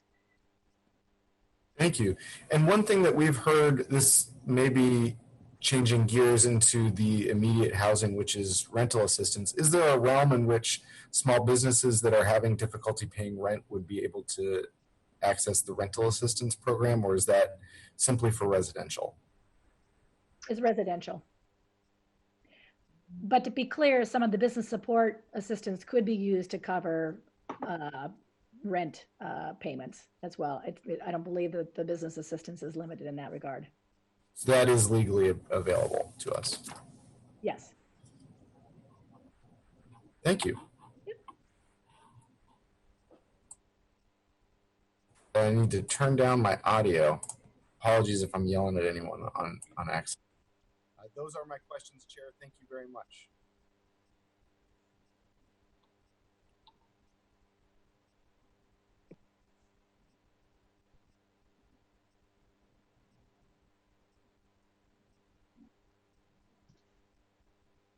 I think we may have lost our chair. I'm scanning here. We did lose our chair. So I will go ahead and quickly pinch hit here. So I believe that Councilmember Sawant was next in the queue. So Councilmember Sawant, please. Thank you, President Gonzalez, and thank you to Chair Mosqueda for organizing this discussion. I wanted to preface my points with just an overall comment, and then I do have questions and also clarifying points for slides, and I'll also go from one slide to the next in a bit, and then I also wanted to just share with members of the public the amendments that my office is intending to bring. So I just wanted to first recognize the movement of ordinary people that has brought the City Council to this point. I mean, the fact that the City Council might be at a point where there's a serious consideration to pass an Amazon tax, that is a tax on big business to fund affordable housing and services, is entirely and exclusively, as Hannah Swoboda, who's a tax Amazon activist, said in public testimony, due to this movement. The Black and Brown community members and leaders and multiracial community activists, the rank and file union members, Democratic Party activists, socialists, including the community organizers in my office and Socialist Alternative. Big business has been forced to recognize the tremendous community support that exists for the Amazon tax. And it's really crucial that Councilmember Morales and I were able to co-sponsor this legislation for a $500 million Amazon tax proposal. And I wanted to also thank Councilmember Mosqueda for seriously joining this conversation. Also wanted to say terminologies have everything to do with narratives of what are the forces that create social change. Our movement is using the phrase Amazon tax to describe the fact that it is a tax on big business, not a tax on workers or on the employees of the companies that would pay the tax. And by that measure, both the proposals under consideration are, in our view, and the movement has chosen this terminology. So I'm following the collective decision of the movement that these are both, by that definition, Amazon taxes, meaning they are taxes on big business. They both use the exact same mechanism of corporate payroll tax. And so just to clarify, in my points, I will try to distinguish between the two by calling it the movement's Amazon tax, which is the Sawant Morales Amazon tax, versus the Democrats' Amazon tax, which is also a big business tax, as I said, and I appreciate, which is being co-sponsored by many on the City Council. So just to note that. It's also worth noting, and this is related to the discussion that was just happening, which is a very crucial discussion, which is we're in a deep recession and there is going to be a budget shortfall because we have a regressive tax system. And completely, I agree with Councilmember Mosqueda completely that we have to reject austerity budgeting entirely. We absolutely have to make sure that there are no cuts to already underfunded services and for housing. And just to note the numbers, the COVID-related budget shortfall is something like $210 million. So I just wanted to put that in perspective for the people who are watching this. That means that the $174 million worth of the Amazon tax that the Democrats on the City Council are proposing is not even going to fill that role. I absolutely agree with the council members who have said that this has to be additive, and I'm going to mention that in the amendments that I bring up. I just wanted to clarify that if you look at the numbers and if you judge by the dollars on the table, then the Democrats' Amazon tax is baseline, as Councilmember Mosqueda said. It is a bare minimum. It won't be acceptable to further water it down. I just wanted to say that for the record, because I fully expect that there might be amendments to that. I think that is absolutely the bare minimum, and we have to make sure that it's actually improved rather than watered down. So having said that, if I could go by slides, can I go to slide 5? I did have a question on slide 4, but I'll hold that for a second. Can we go to slide 5? Just a small point to clarify that the movement's Amazon tax funding goes directly to households, as Ali clarified, whereas the Democrats' Amazon tax proposal would go through the NGOs. So I just want to clarify, I would support anything and everything along either of those lines, but we don't, it's not accurate to say that the Democrats' proposal supports immigrants and small businesses and ours does not. That's not accurate. Our proposal would give the money directly to low-income households, including immigrants and small businesses. The Democrats' proposal would channel the money to NGOs. I think both would be better. Either would be better than what we have today, which is no funding from the local and state level. We have inadequate funding from the federal level. On the same, and that slide contains a lot of information on slide 6. Slide 6. I wanted to go to slide 6, which contains the sort of the big summary of comparisons, which is really important. So the movement's Amazon tax proposal would fund affordable housing for up to 100% of area median income. Just again, to not use terminologies that not everybody's familiar with, area median, that would mean $86,900 a year for a 2-person household, or $108,600 for a 4-person household. The Democrats' Amazon tax would fund affordable housing for up to 50% of area median income, which is $43,500 for a 2-person household, or $54,300 for a 4-person household. And my office will share all this on our website. It's people who are watching this don't have to worry about the numbers, but I just wanted to share that. I just wanted to clarify that the number of permanent supportive housing homes built under the movement's Amazon tax is roughly 2,600. I'm going by the estimates that central staff have given us. And the number under the Democrats' proposal would be 2,300. So 2,600 in our proposal versus 2,300 in the Democrats' proposal. And overall, there's a big chasm in how many affordable homes would be built in the city. Overall, the estimate is that the movement's Amazon tax proposal over 10 years would build 10,600 affordable homes versus in the Democrats' proposal, 3,200 affordable homes. I think it is very, very important for us to take note of the actual material realities of which, how strong of an Amazon tax is passed is not, it's not like jockeying for political points between socialists and Democrats on the council. It had actual consequences for working people, how much of affordable housing they get. Although I absolutely, again, want to reiterate that it is extremely important that the council is discussing passing any Amazon tax at all. And also to clarify that under the Democrats' proposal, no affordable housing for households between 50 and 100% AMI will be passed. So I want to note that, and also note the starting date. I would be, my office is intending to bring an amendment to the Democrats' proposal to have it start early, and I heard Councilmember Herbold speaking about that. Just wanted to say happy to join you, Councilmember Herbold, in working on that together.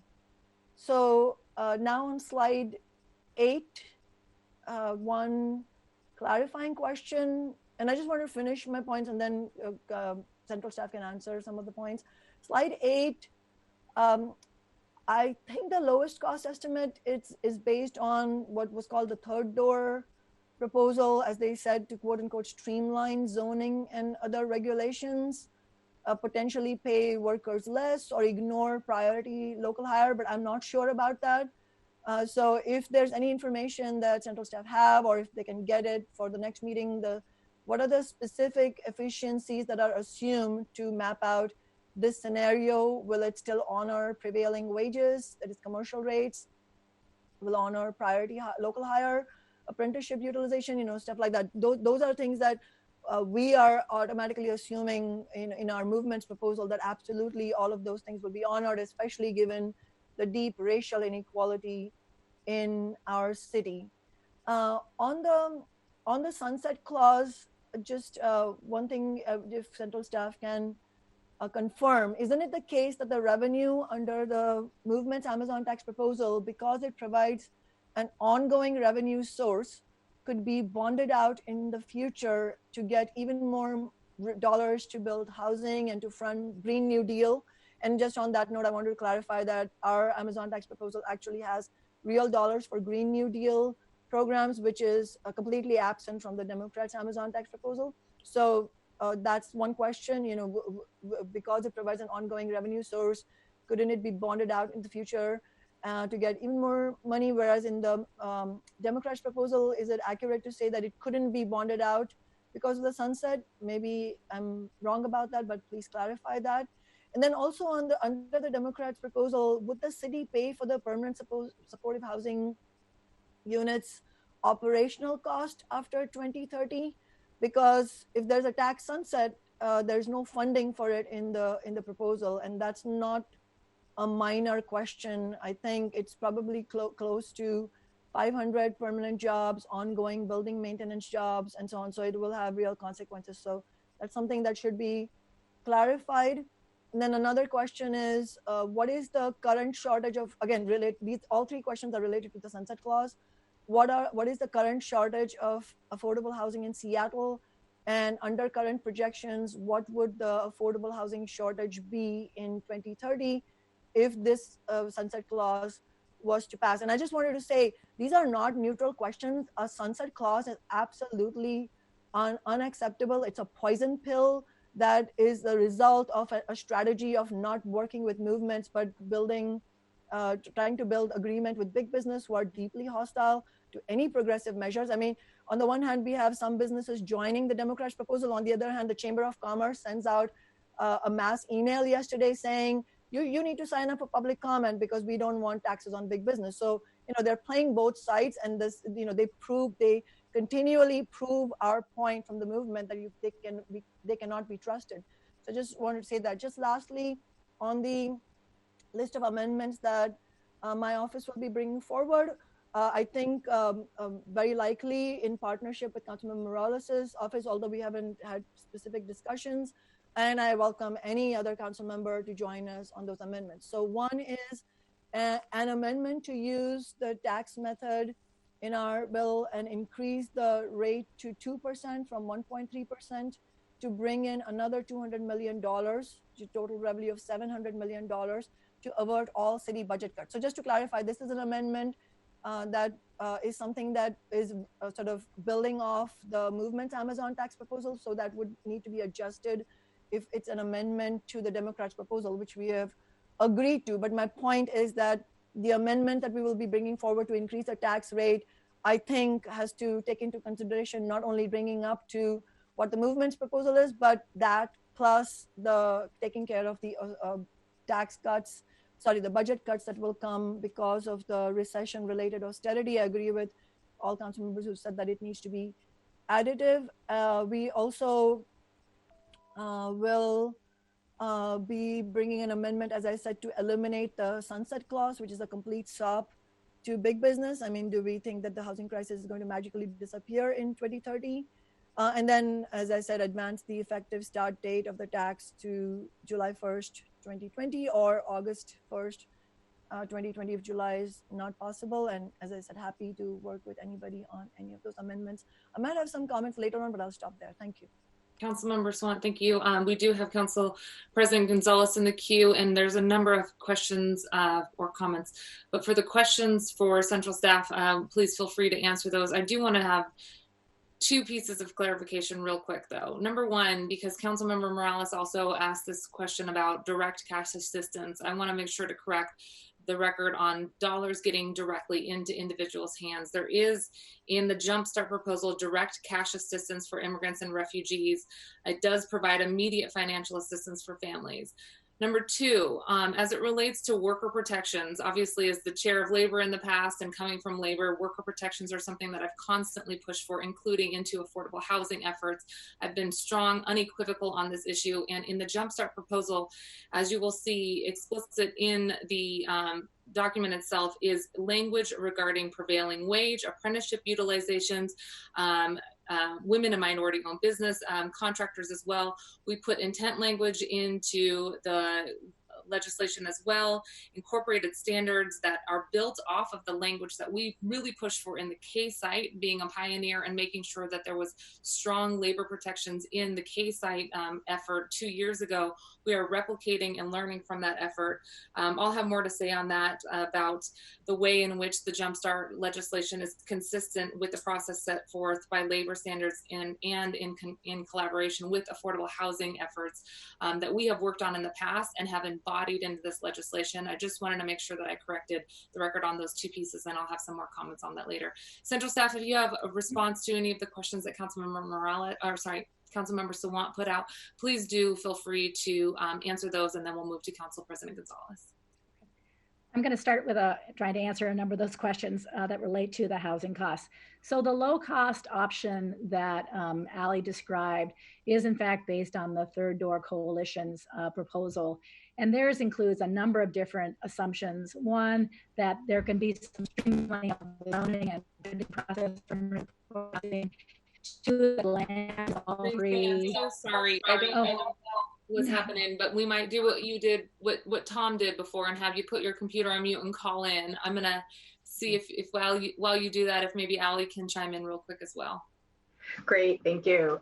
So I think where Tracy was going is that the low cost option is based on the per unit cost numbers based on the third door information. That assumes a number of things, that the per unit cost is reduced by free land, building technologies, permitting streamlining, a number of things. We can't verify that number. And that was sort of why I had noted that the Office of Housing has a notice of funding availability currently out the door to try to get proposals for more innovative construction methods that might bring down the cost. So that example was just to illustrate what could happen if the unit costs successfully are driven down, but it doesn't assume that this council, that these sponsors would support reduced labor standards, for example, in building those units. I think that answers that question. Another question was related to bonding, using this revenue source and to bond against it. A couple of clarifications. So you could issue bonds to spend more money now, but it's not creating new revenue or more revenue. It would just be a way to finance investing in more units today, but would cost more over the long run because of financing charges. And then I would ask Dan Eder or Tom if they had anything to add in terms of using a tax that has a sunset date as the assumed source of funds to pay back the principal and debt service on issuing those bonds. But in general, when the city issue bonds, we intend to have a secured revenue source and make sure we can pay it back. But ultimately, if that revenue source was insufficient, the city's general fund would be obligated, I believe. Yeah, this is Dan Eder, Deputy Director of Central Staff. I think, Ali, what you just said is absolutely correct. The only thought that I would layer in is that debt can be issued for a variety of time periods. And so, what we typically do for LTGO or long-term general obligation debt is issue 20-year bonds. 20 years is a longer period than the Jumpstart legislation as introduced would provide funding for. And so the last 10, if we were to issue that kind of 20-year debt, the remaining amount of time, 10 years or more, depending on when the bonds were issued, would become the obligation of the city without an identified means for repaying that debt. It is also possible that the city could issue 8-year debt or 10-year debt and have the amount of outstanding borrowed funds be repaid entirely with the Jumpstart stream of revenue. That's not how we typically do our bonding, but it is also a distinct possibility. I agree with what you said, Ali, that that bonding is a financing mechanism that that effectively moves the ability to purchase things up front with a longer payoff on the back end, which eventually costs more money because the bondholders who have loaned the money to the city would expect not only to be repaid, but to be repaid with interest. So that interest becomes the added cost that the city incurs for the benefit of providing the purchased affordable housing sooner. So that's the trade-off that that policymakers can weigh in on. Great, thank you. Thank you, Dan. I think there was a question also about the needs and how well would this proposal meet the affordable housing needs. I don't have that information available in front of me right at this moment, so we will follow up with the committee on that question. And then there was also a question about investing in permanent supportive housing units with a fund source that would only go through year 10, and what would be the strategy for the ongoing operating and service costs.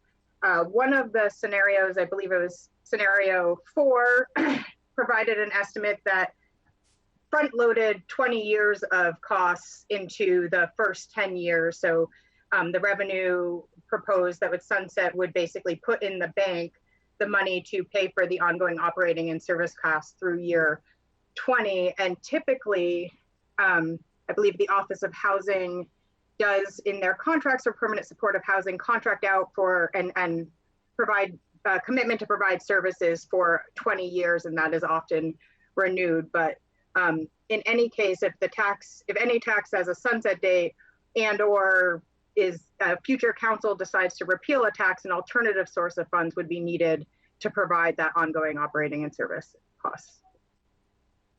And Thank you. I see Tracy is on the line with us. Tracy, please feel free to chime in. I know we had to cut you off there, so go ahead. Let's see how you're So sorry about that. I've not had this problem before with Zoom. So Allie's absolutely right.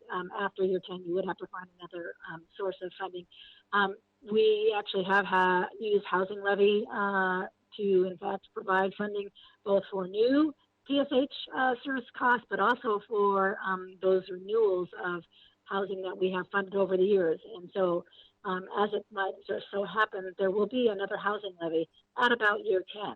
So if, in fact, at the end of 10 years, if we chose not to forward fund the PSH for 20 years, that would be another backstop of sorts as a funding source for the additional 10 years of the operating and services costs for those PSH units. Okay. Thank you, Tracy. Thank you, Allie. We have Council President Gonzalez next. I do want to read something into the record, though, because I am very concerned about anybody taking away from a conversation that there's anything less than strong labor standards in the Jumpstart proposal. Again, the ordinance that we worked on years ago, which was Ordinance 119531, was groundbreaking in that it included additional labor standards in our efforts as a city to build affordable housing.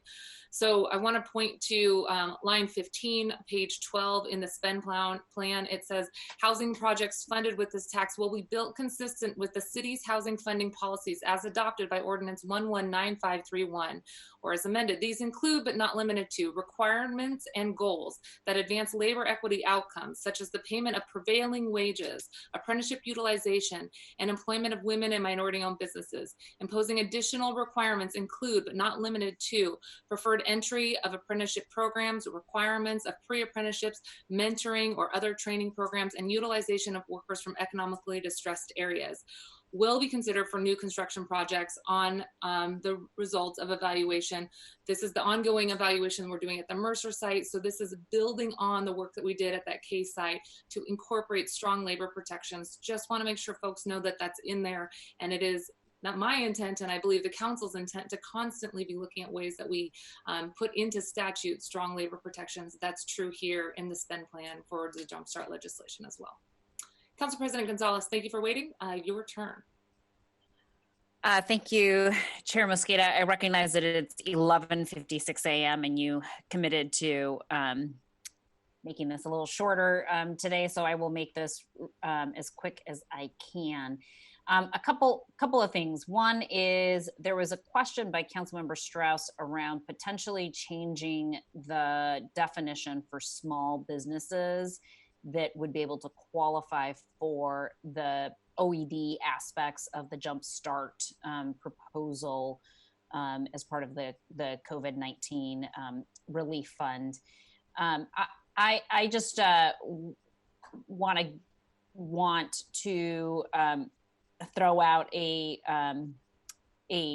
policy consideration for us as we consider that kind of potential proposal, which is that I think it would be helpful to me to understand from Council Central staff what kind of programs are currently available to businesses based on their size. Now, my understanding is that much of the federal programming, for example, was swallowed up significantly by some of the larger businesses, and a lot of our smaller businesses were really left out of being able to benefit from that federal relief package. And so I think it would just be helpful as we consider a potential amendment to the definition of the size of the business, if we can get a better understanding of what programs are available to which entities under the OED umbrella in particular. Is that something that you all would be able to have an opportunity to dig into further to give the council a little bit more guidance as we look at where to set the dial as it relates to who can qualify for those benefits? Yeah, Councilmember. Good. Yeah, we can look into that question, and we can certainly provide information about the different eligibility requirements, as well as talk with OED about what they're learning about not just who is eligible, but who has been successful and able to actually obtain that assistance. I think we probably are hearing similar things in that smaller businesses with less sort of administrative support just can't compete because they can't move as quickly to get all their documents lined up and applications in and that sort of thing. So we will work with OED to put information together, and at the very least can provide the differences in eligibility requirements and what we have learned so far about who's been awarded various grants or loans. Thank you, Allie. And then Tracy, I think you wanted to jump in. Is there anything you wanted to add? I just wanted to say that we'll do our best to try to get the information. There have been some recent changes to the federal relief for businesses that actually provided resources to smaller CDFIs and other entities who are directly being required to give money to smaller businesses, and I believe legitimate businesses. So the question is that data available now, given that those changes that just happened? And we'll do our best. I think OED is doing some regular surveying. We'll just have to see what they have available. At a minimum, we can find out what we know from the first rounds of the loans, as well as what we've actually been provided to the businesses from the funds that we have already allocated, to see who got helped and who's still sitting left in the queue who wasn't assisted. So we should be able to get that data at a minimum. Great, I really appreciate that. And then I also am interested in hearing from Council Central staff whether there is existing language in the ordinance that creates some sort of prioritization or focus on racial equity in this particular space.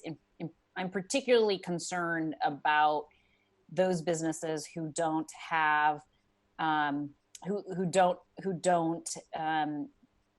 I'm particularly concerned about entrepreneurs and micro enterprises and businesses that don't have English as their first language. And these are, primarily immigrant and refugee-owned businesses that just don't have the same even level of knowledge of the fact that OED even exists, much less the programmatic services that they might have. And so can you talk to me a little bit about whether there is existing language in Jumpstart that would require a specific focus or prioritization of those types of businesses?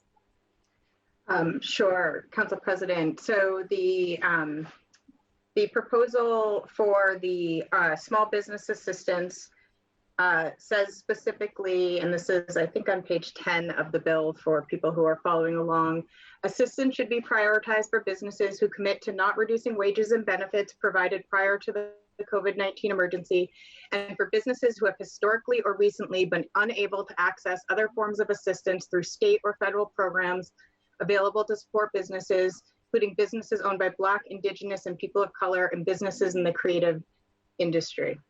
So there is that priority language, and would be happy to talk with you if you're looking for additional criteria there. And then I will also note that there is in the allocation to the Office of Economic Development, there is about $300,000 for technical assistance. And then there's a separate allocation to the Office of Immigrant and Refugee Affairs. In addition to providing direct cash assistance or financial assistance to immigrant and refugee families, there's also funding to help support community-based organizations to provide translation and technical assistance for people and businesses who are applying for federal or state assistance or other programs. So there's those two areas of that sort of technical support. I appreciate that. So I'm familiar with the language access points, and I'll have my second line of questioning will be around the spending proposals for immigrants and refugees. But on this particular point, I just want to flag that I have an interest in proposing a potential amendment to the eligibility criteria and to that prioritization language that you just read, Allie, that would really call out a little bit more clearly the need to figure out how to prioritize business owners and entrepreneurs whose English is not their first language and who therefore have a greater degree of difficulty accessing these programs. And I think that would couple well with the intent on the language access line of investments that my hope is that we can pair those together a little bit more strongly to thread the needle there, to acknowledge that of the approximately 98% of businesses that exist in the city, many of those are very, very, very small businesses, and immigrants and refugees tend to go into that entrepreneurship route, and unfortunately do so without knowing all of the available resources to them. And I really want to force the hand around the city and OED in particular, understanding deeply the need to prioritize language access in their funding decisions and prioritization. So I just wanted to flag that I have interest in pursuing language there. On immigrants and refugees, can you remind us as a council and the general public what the language is in the existing draft of the Jumpstart legislation about which populations from the immigrant and refugee population qualify for assistance? Does it specifically include undocumented immigrants? Does the language say undocumented immigrants? The language does not say undocumented. Can you tell me what it does say? Yeah, let's see. I'm just trying to find I don't want to read the whole ordinance to you. Or I'm happy to if that's what you all want. if you don't want to eat lunch. But so it talks about, it says, direct financial assistance to Seattle's low-income immigrant and refugee workers and households who have experienced the economic impacts caused by the COVID-19 crisis and may be used for no other purpose. And for programs and services that provide language access support for low-income people who need help accessing and understanding federal, state, and local assistance programs and may be spent for no other purpose. And then it talks about administration. And then it says that community-based organizations will determine the eligibility, including criteria to confirm income eligibility, prioritizing those who are ineligible for other federal or state emergency assistance or are receiving such assistance in a limited or delayed manner that does not meet their needs, or those who have not had or whose families have had adverse health impacts from COVID. Requests for documentation of eligibility should not impose an unnecessary burden on those applying for assistance and should not unnecessarily delay the approval and distribution process. So it neither, it does not ask, or it does not limit it to households or individuals or workers who are or are not documented. Great. I appreciate that. So it would be helpful to me if Allie, you or whomever is appropriate on Council Central staff would crosswalk that language with the language that we included in the creation of the Legal Defense Fund. I want to, obviously this is an area of great sensitivity, and we found the right balance in the creation of the Legal Defense Fund to allow immigrants who may be of undocumented status to continue to apply for those funds without compromising their confidentiality should the city come into possession of that information, which would be subject to public disclosure. So I want to make sure that we've got that buttoned up and tightened up to the greatest extent possible. So I think it would be helpful to me if we can do a crosswalk between that language and the Legal Defense Fund ordinance. Great, I'd be happy to do so. And I appreciate the specific direction on where to look. It makes the job even easier. Yeah, and so I'm obviously leading you a little bit down a path here, but I think that if you could do that and then get back to me with some analysis. I want to flag again for my colleagues that depending on that analysis, I may be bringing forward some amendatory language to provide to address the issues related to confidentiality in that space, and to make sure that we are protecting all immigrants and refugees who qualify for that assistance through the language in the ordinance, and look forward to that analysis and the opportunity to potentially do some of that additional work. Thank you, Chair Mosqueda. Those are all the questions that I have. Thank you so much. And I really appreciate you flagging the need to harmonize that language. I know we've talked a lot about looking at Austin's model, but we need to make sure that we're replicating the language that you've worked hard on here in the city of Seattle as well. So points well taken. Dan Eder, I saw that you teed up the PowerPoint presentation. Do you have some more slides that you would like to cover with us? Okay, I see nodding. Let me just, before we go on to that, to flag a few things for my colleagues here as it relates to the spend plan. First, I want to note, as I believe Ali mentioned earlier, I've been working with some of the childcare providers in the city and their union, SEIU 925, and I'll be introducing an amendment that we're working on right now, and happy to talk with anybody who has questions about it as we draft a possible amendment to ensure that childcare businesses support funds can be used at childcare facilities as well as childcare family homes, and to clarify that you don't need to be a participating childcare provider in a city program to be eligible for these funds, especially as we think about the sheer number of people who need childcare for their kiddos who used to be in school or school-based programs, summer programs, really trying to scale up access to childcare has been something that everybody has been talking about, especially working families and those who have small businesses who need to make sure that their kids or their employees' kiddos have access to comprehensive, appropriate childcare.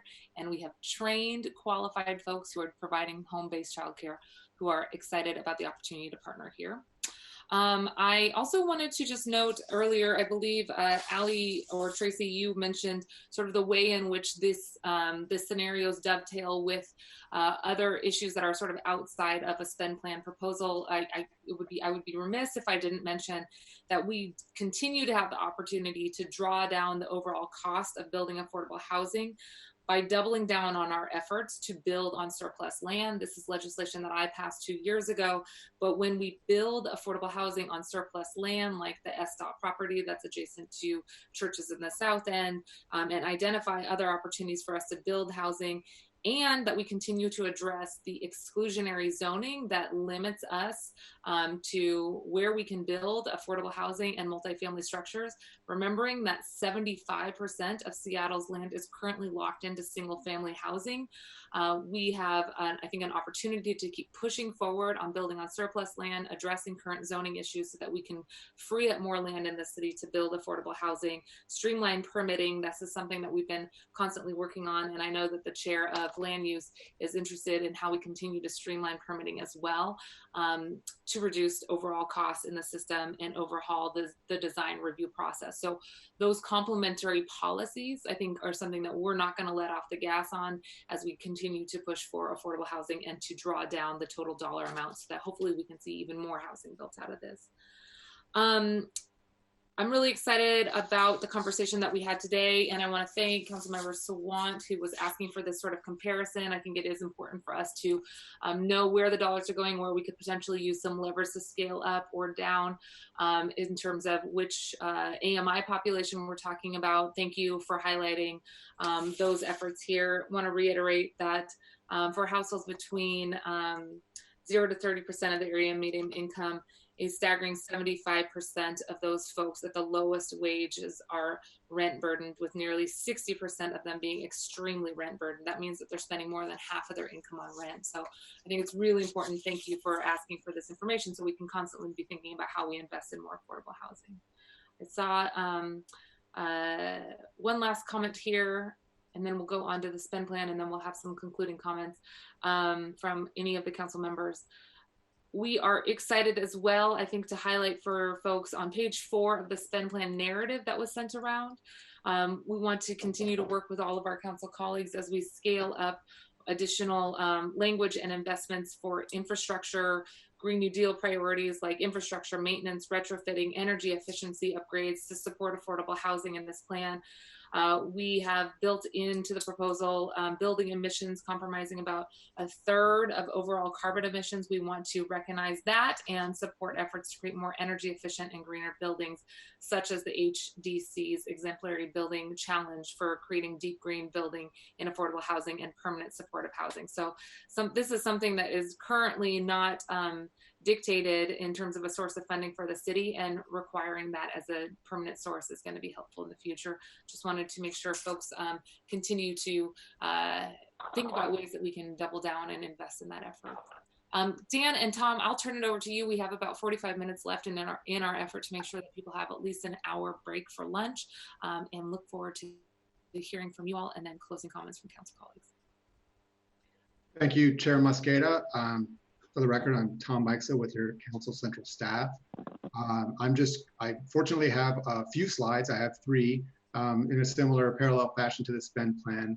I'll touch on the comparisons between the Council Bill 119772, heretofore called Tax Amazon, and Council Bill 119-810, the Jumpstart Seattle plan. I'll go through the comparison between those 2 pieces of legislation and then touch on the policy levers that are in play when considering Council Bill 119, or the Jumpstart plan. So by way of a high-level overview, the amount of revenue generated from the Tax Amazon bill is $500 million on an annual basis. This compares to 173.5 million from the Jumpstart plan. I would note, as we discussed last week, that that number only reflects the amount of revenue that central staff is able to estimate with the available data. There are two tiers, which I'll touch on a little bit further on in the presentation, that apply differential tax rates to those businesses from 7 million to 1 billion and then 1 billion and higher. The Employment Security Department, who provided the data for the analysis, was not able to provide data on businesses higher than $1 billion. So there's an incremental piece that's about a 0.7% in the higher tier that is not included in the $173.5 million estimate. Actually, prior slide, please. Both taxes are a payroll expense tax, so they're applied to businesses engaging to the business payrolls for businesses engaging in business in the city of Seattle. The tax base in the Tax Amazon plan is all business payroll above $7 million, and that includes all compensation levels. The Jumpstart plan similarly applies the tax to business payrolls above $7 million and above. However, as you'll see in the next portion of this table, the tax does not kick in until compensation levels of $150,000 or higher. And so on that note, the Tax Amazon plan applies a 1.3% rate to all non-exempt payrolls. The Jumpstart plan applies two different tiers, one for business payrolls from 7 million to $1 billion, and then it breaks it further down by level of compensation, 150,000 to about $500,000. The rate is 0.7%. For compensation 500,000 and above, it's 1.4. Then for business payrolls that are $1 billion and higher, those two tiers are 1.4% and 2.1%. Next slide, please. Exemptions are fairly similar between the two pieces of legislation. Grocery stores are exempted in both. There are some business categories that are just generally not subject to city tax, including governments, motor fuel businesses, liquor stores, insurance companies. One point of departure between the two bills is the Tax Amazon plan exempts nonprofits. Jumpstart plan does not exempt nonprofits other than the initial $7 million threshold exemption. Another difference between the two is the Tax Amazon plan has introduced a June 1st, 2020 start date. The Jumpstart Seattle plan starts January 1st of 2021. And then finally, by way of comparison, there is no sunset clause included for the Tax Amazon plan. The Jumpstart plan includes two tiers of sunset. One is a hard stop on December 31st, 2030 for a 10-year sunset date, but then also the provision that the future city councils will, an intent statement that they will monitor state and county legislative efforts for progressive tax proposals that would overlap with this proposal, and then modify this bill as necessary. Next slide, please. So this is a jumping off point for the policy considerations. There are generally two that are of note. One is making an impact to the revenue amount generated from the bill. Obviously, a rate change, either up or down, could generate commensurate level of revenue increases. Further, exemptions could be added, modified, or removed from the bill with the revenue impact. The thresholds, so basically the size of business payroll at which the tax kicks in, could be increased or decreased. And similarly, the level of compensation to which the tax begins to apply could be raised or increased. And then finally, with regards to the revenue amount, this is more by way of how much revenue could be generated in total versus on an annual basis. Currently, as stated, there are two different start dates. If the Jumpstart Seattle plan was starting in 2020, as opposed to January 1st of 2021, an additional amount of incremental revenue could be generated. And then finally, the sunset provision can be modified, removed, or otherwise additional sunset provisions could be added in some fashion. And that is actually the extent of my prepared remarks. I'd be happy to help with any questions. First, thank you, Tom and Dan as well, for all of your work. I just combined your name. Apologies for that. But we just want to say thank you again for all of the work you've done. The four of you have been extremely helpful for the various proposals that have been put forward, and just want to recognize how much work you're doing in addition to receiving the budget last night from the mayor. So thank you. Council colleagues, let's tee up questions on the payroll tax portion of I would call this the revenue generating bill for the spend plan that we just walked through. Council members, questions? Councilmember Morales, thank you. Okay, thank you very much, Dan and Tom. Dan, I know we've had several conversations about this, trying to understand, I'm trying to understand the different rates and looking for a way to make this. Colleagues, I think it's really important if we're going to go through this work of making a substantial change to our taxing structure, that we need to create a much more robust infrastructure and mechanism for doing this. So I have been talking to Dan about how we could do that. And trying to understand the four different categories that Councilmember Mosqueda's proposal puts forward. It seems to me that the salary distinction in this proposal is the same in terms of the rate, whether it's 100,000 or 500,000. I'm wondering if a more progressive approach would be to assess increasing rates based on total payroll. So in other words, assess the same rate, let's say 1.5% on all salaries over 100,000, but increase the rate. So between 7 and 100 million, it would be 1.5%. Between 100 and 500 million, maybe it's 1.7, and over 500 million in payroll, it's 2%. Because it's the way it's structured right now, we don't know how many, but we know there are very few businesses in the city whose payroll might exceed $1 billion. And so I'm trying to can keep the effect of the incremental rates, but make it more meaningful by having those categories smaller, and still try to generate substantially more than 200 million a year. Not really a financial analyst, but this is the general idea that I've come up with to try to get us more revenue and still keep the idea of incremental increases. So I would love some thoughts on that. I don't know if you want to step in, Dan, or if you prefer I do. Please go ahead, Tom. Okay. Thank you, Councilmember, for the question. So we can certainly tweak the different rates that are applied to the structure as proposed. As I kind of mentioned at the lead, the fundamental data that we are working with was based off of an initial request. So there are just kind of similar to how we don't have data for the 1 billion plus category. We are somewhat limited in how much flexibility we have to do more discrete adjustments within the tiers with the data at hand.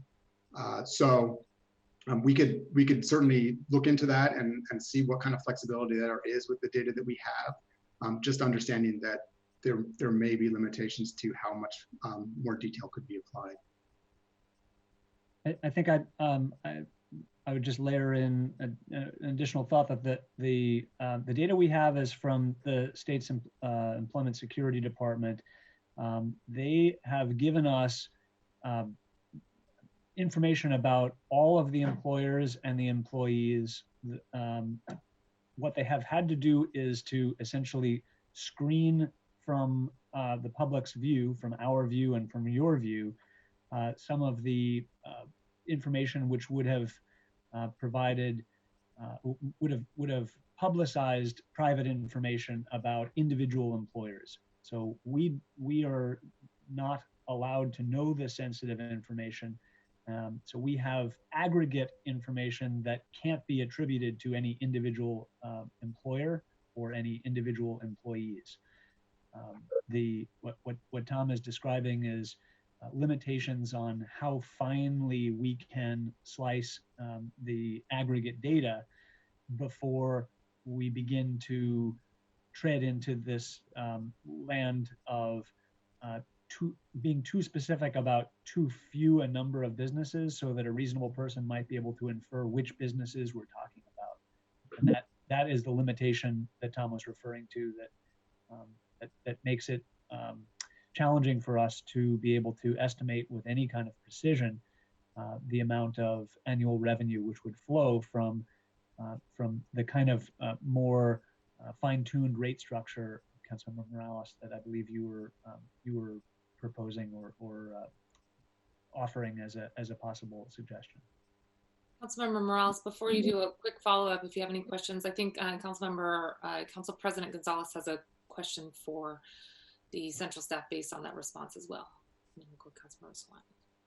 Thank you, Chair Mosqueda. I actually think this question is for, I'd like to get some clarification from Councilmember Morales, actually.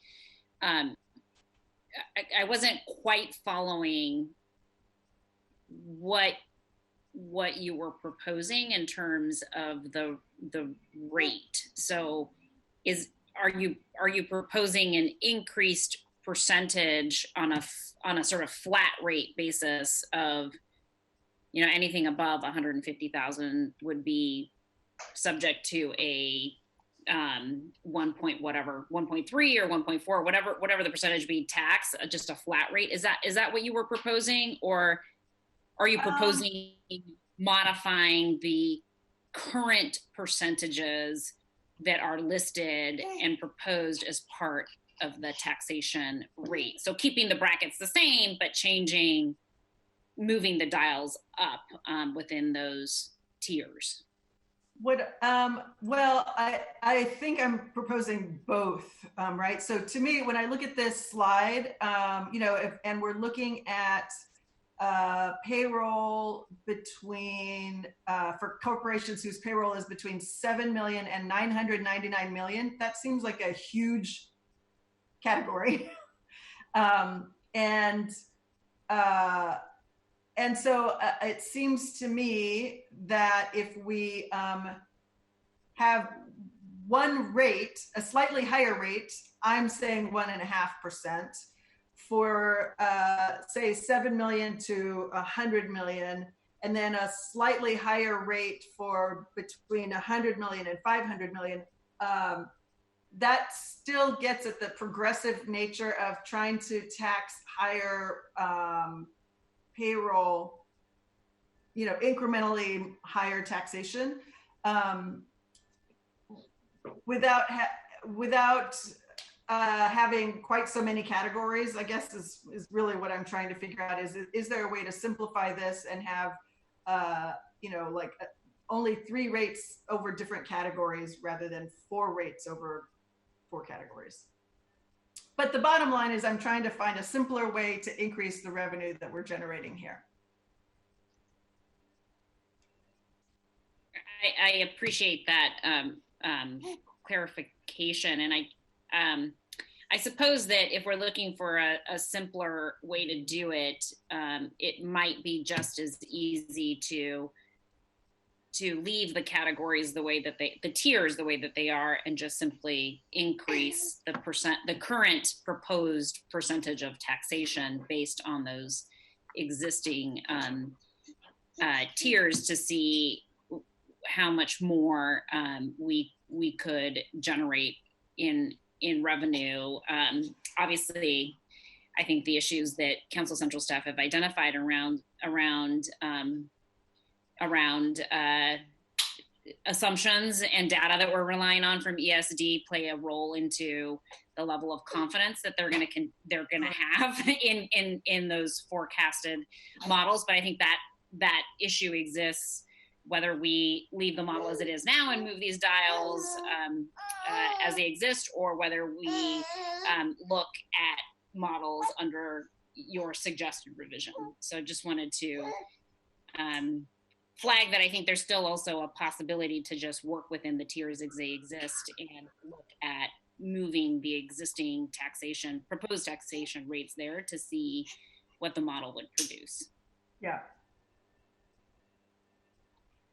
Thank you, both Council President and Councilmember Morales. Councilmember Morales, last question or comment from you? I'm sorry, I cut you off.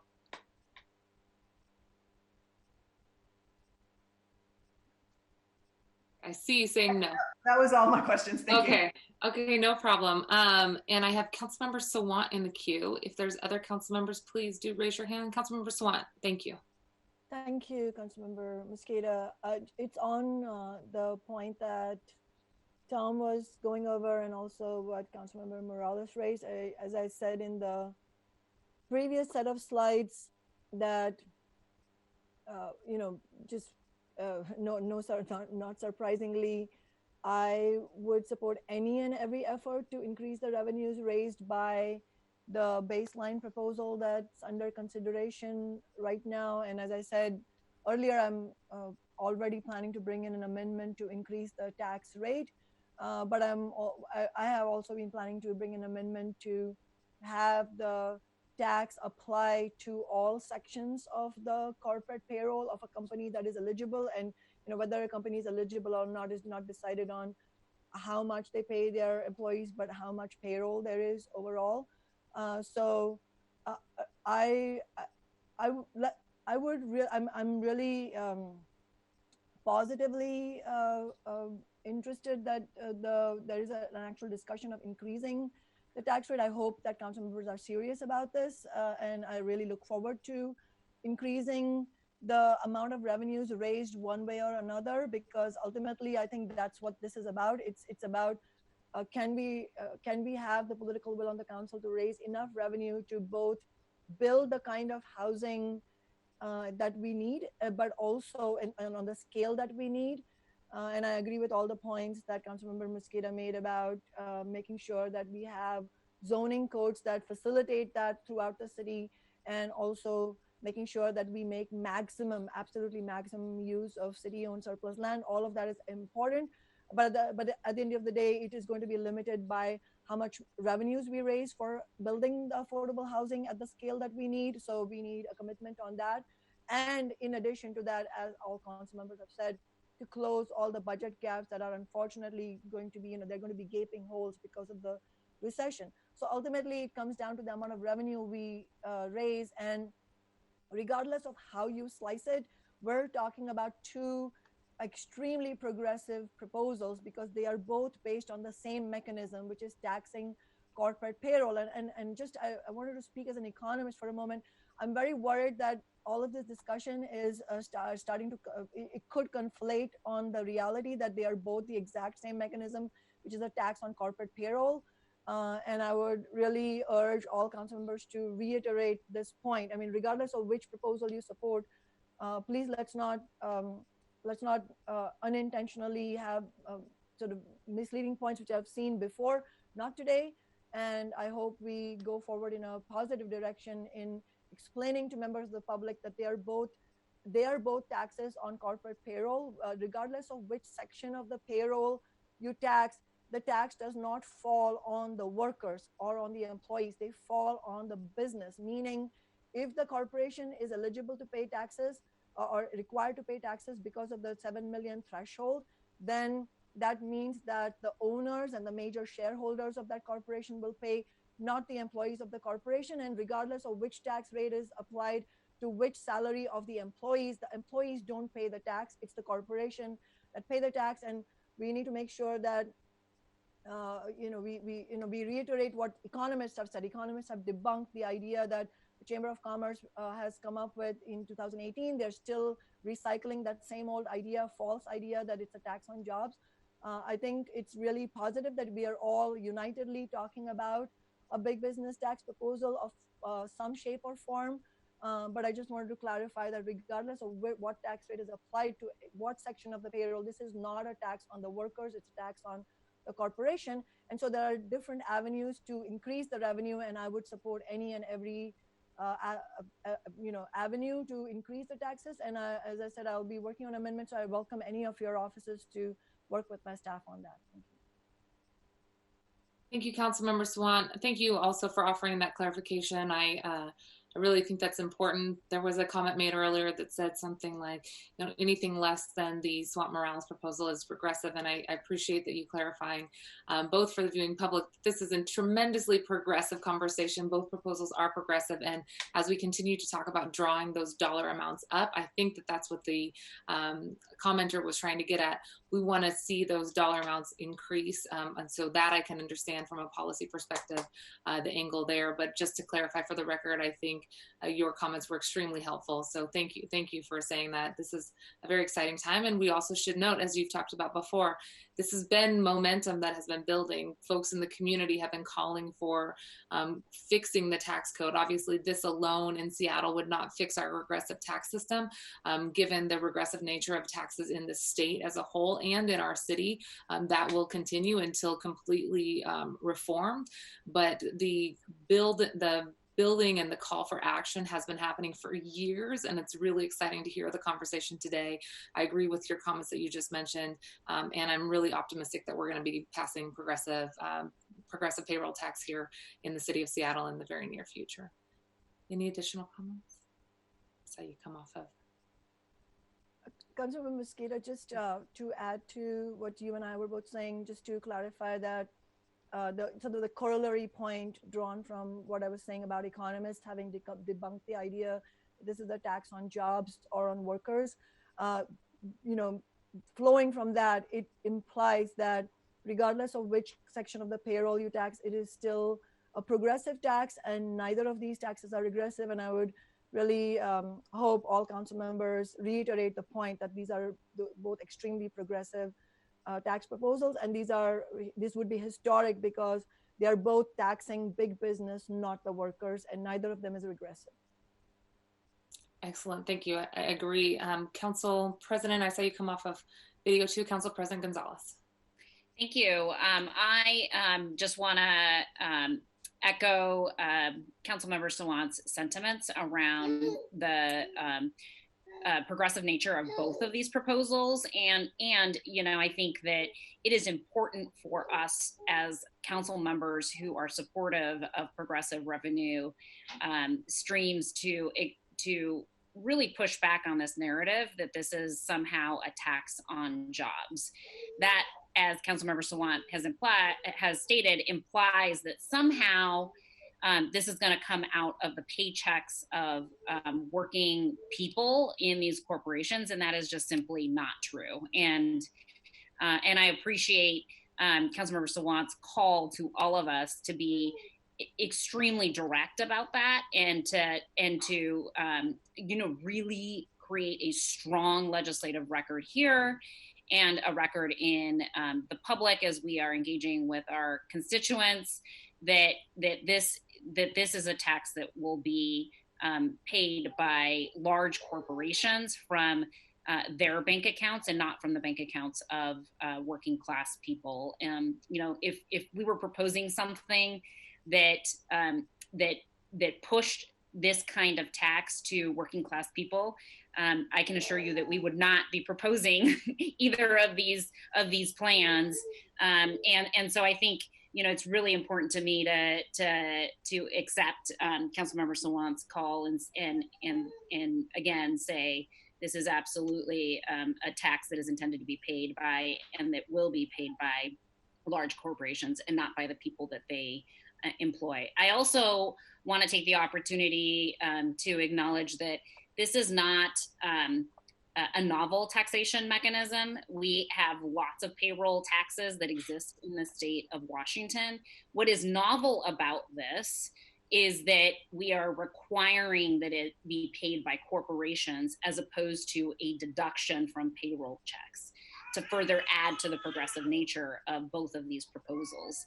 And I think it's really important for us to acknowledge the fact that we are not reinventing a tool, but we are being novel in terms of its applicability, and in terms of who it's going to create tax liability for, and that is our city's largest corporations, who under our most regressive tax system that is here in the state of Washington, we are going to require that these corporations pay a fair share of what they owe in terms of taxes that they have not been paying equitably into our taxation system. So just want to echo that sentiment and want to put my support out there for those principles. And I know that Councilmember Salon is our resident economist on the city council, can, I'm sure, speak more about the concept of just payroll taxes and sort of the value of making sure that we are being very clear that this is going to be paid by our city's largest corporations. So thank you, Chair, and thank you, Councilmember Salon, for making sure that we are making that crystal clear in our deliberations here.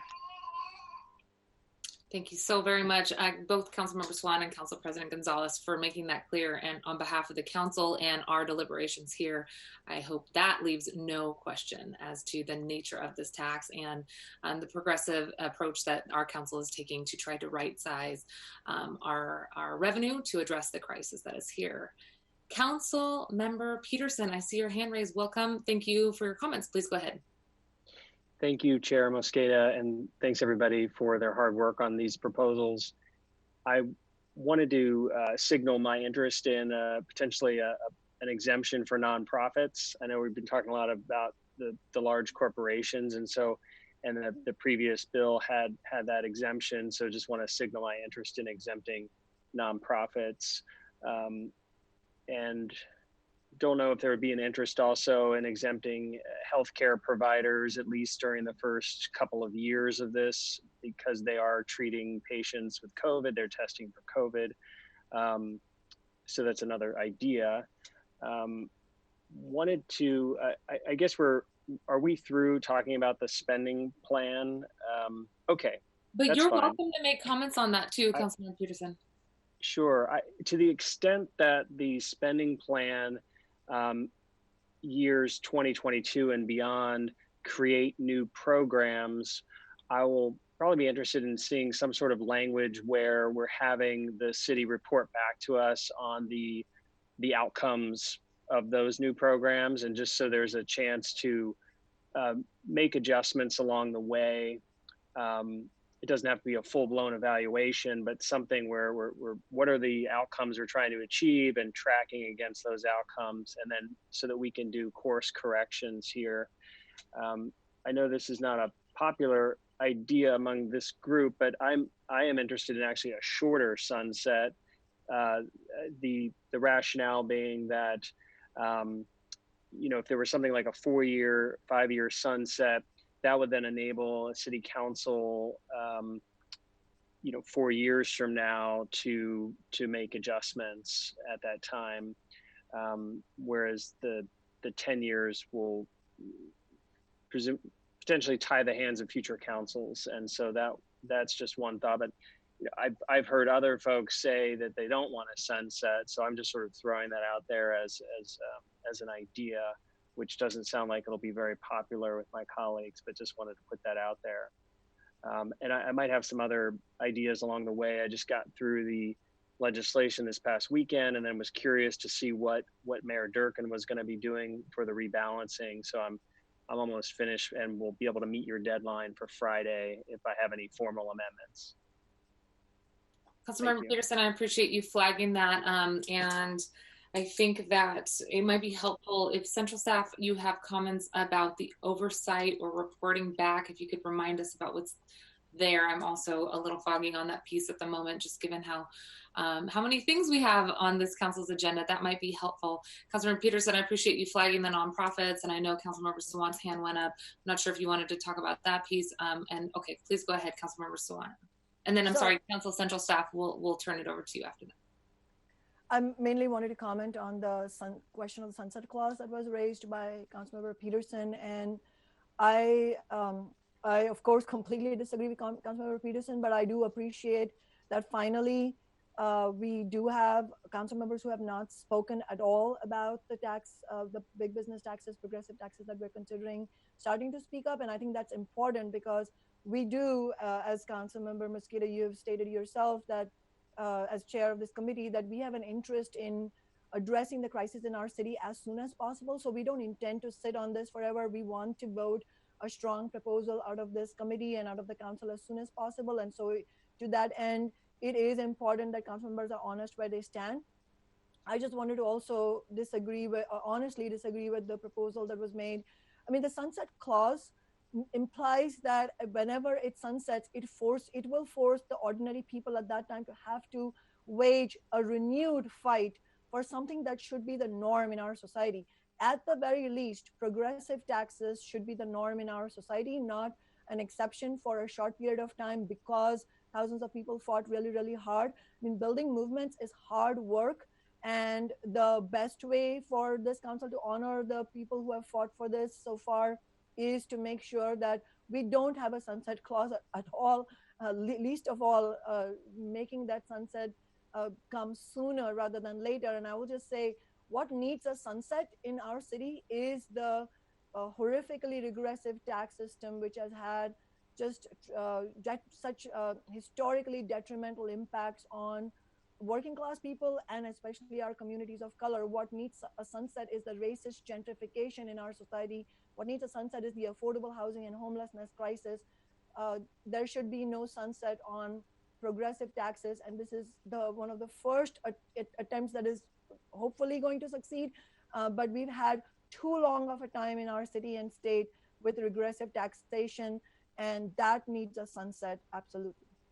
Okay, Councilmember Peterson, I also want to say thank you for sharing your comments. I see your hand raised again. I do want to make sure that your questions or your comments about the nonprofits and the issue of outcomes, I think especially the issue of outcomes is a great question. So if there's not some language in there to build off of, I'd love to work with you on that. And I'll turn it over to you before we go to central staff to get any answers to that question. Councilmember Peterson, follow up from your perspective. Thank you. Yeah, just to clarify, I agree we need additional progressive taxes. If in a perfect world, we would have a state government that had a progressive income tax. In a perfect world, House Bill 2907 would have been passed so that we had a regional tax. I mean, this Councilmember Mosqueda's proposal, it has some very good points to it. I still wish it were a regional tax. For me, the sunset is more of an opportunity to revisit what's going on at that time, to renew it. It's not to have it close out, especially if the state hasn't done anything since then. I know that there is the language here that's put in the bill to so-called maintaining a level playing field, section 5.38.100. I mean, maybe there's a way to tighten that language up, but for me, the sunset was just a way to see, okay, what has the state done? Have they done anything? Has King County done anything? It wasn't really to just shut off progressive taxes at that time. So thanks for letting me clarify that. Absolutely, that's very helpful clarification. Council Central staff, did you have anything you wanted to add about any of the outcomes for performance metrics or any follow-up questions on the nonprofit issue as well? Allie, please go ahead. To the question about reporting, can you hear me? Oh yes, now I can hear you. Okay.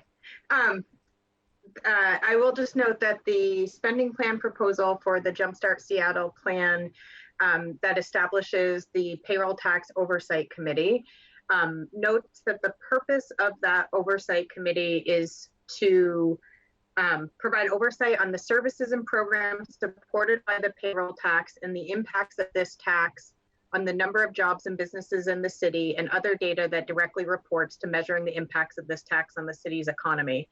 The Oversight Committee shall provide an annual report that provides this information to the mayor and city council.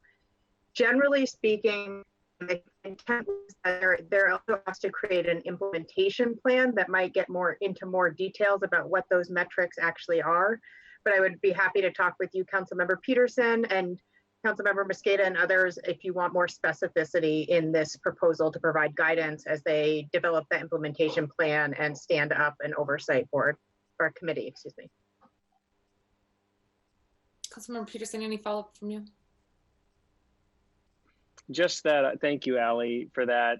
I did read the section on the Oversight Committee, and having been involved in some oversight committees, I know that typically they're dealing at a very high level.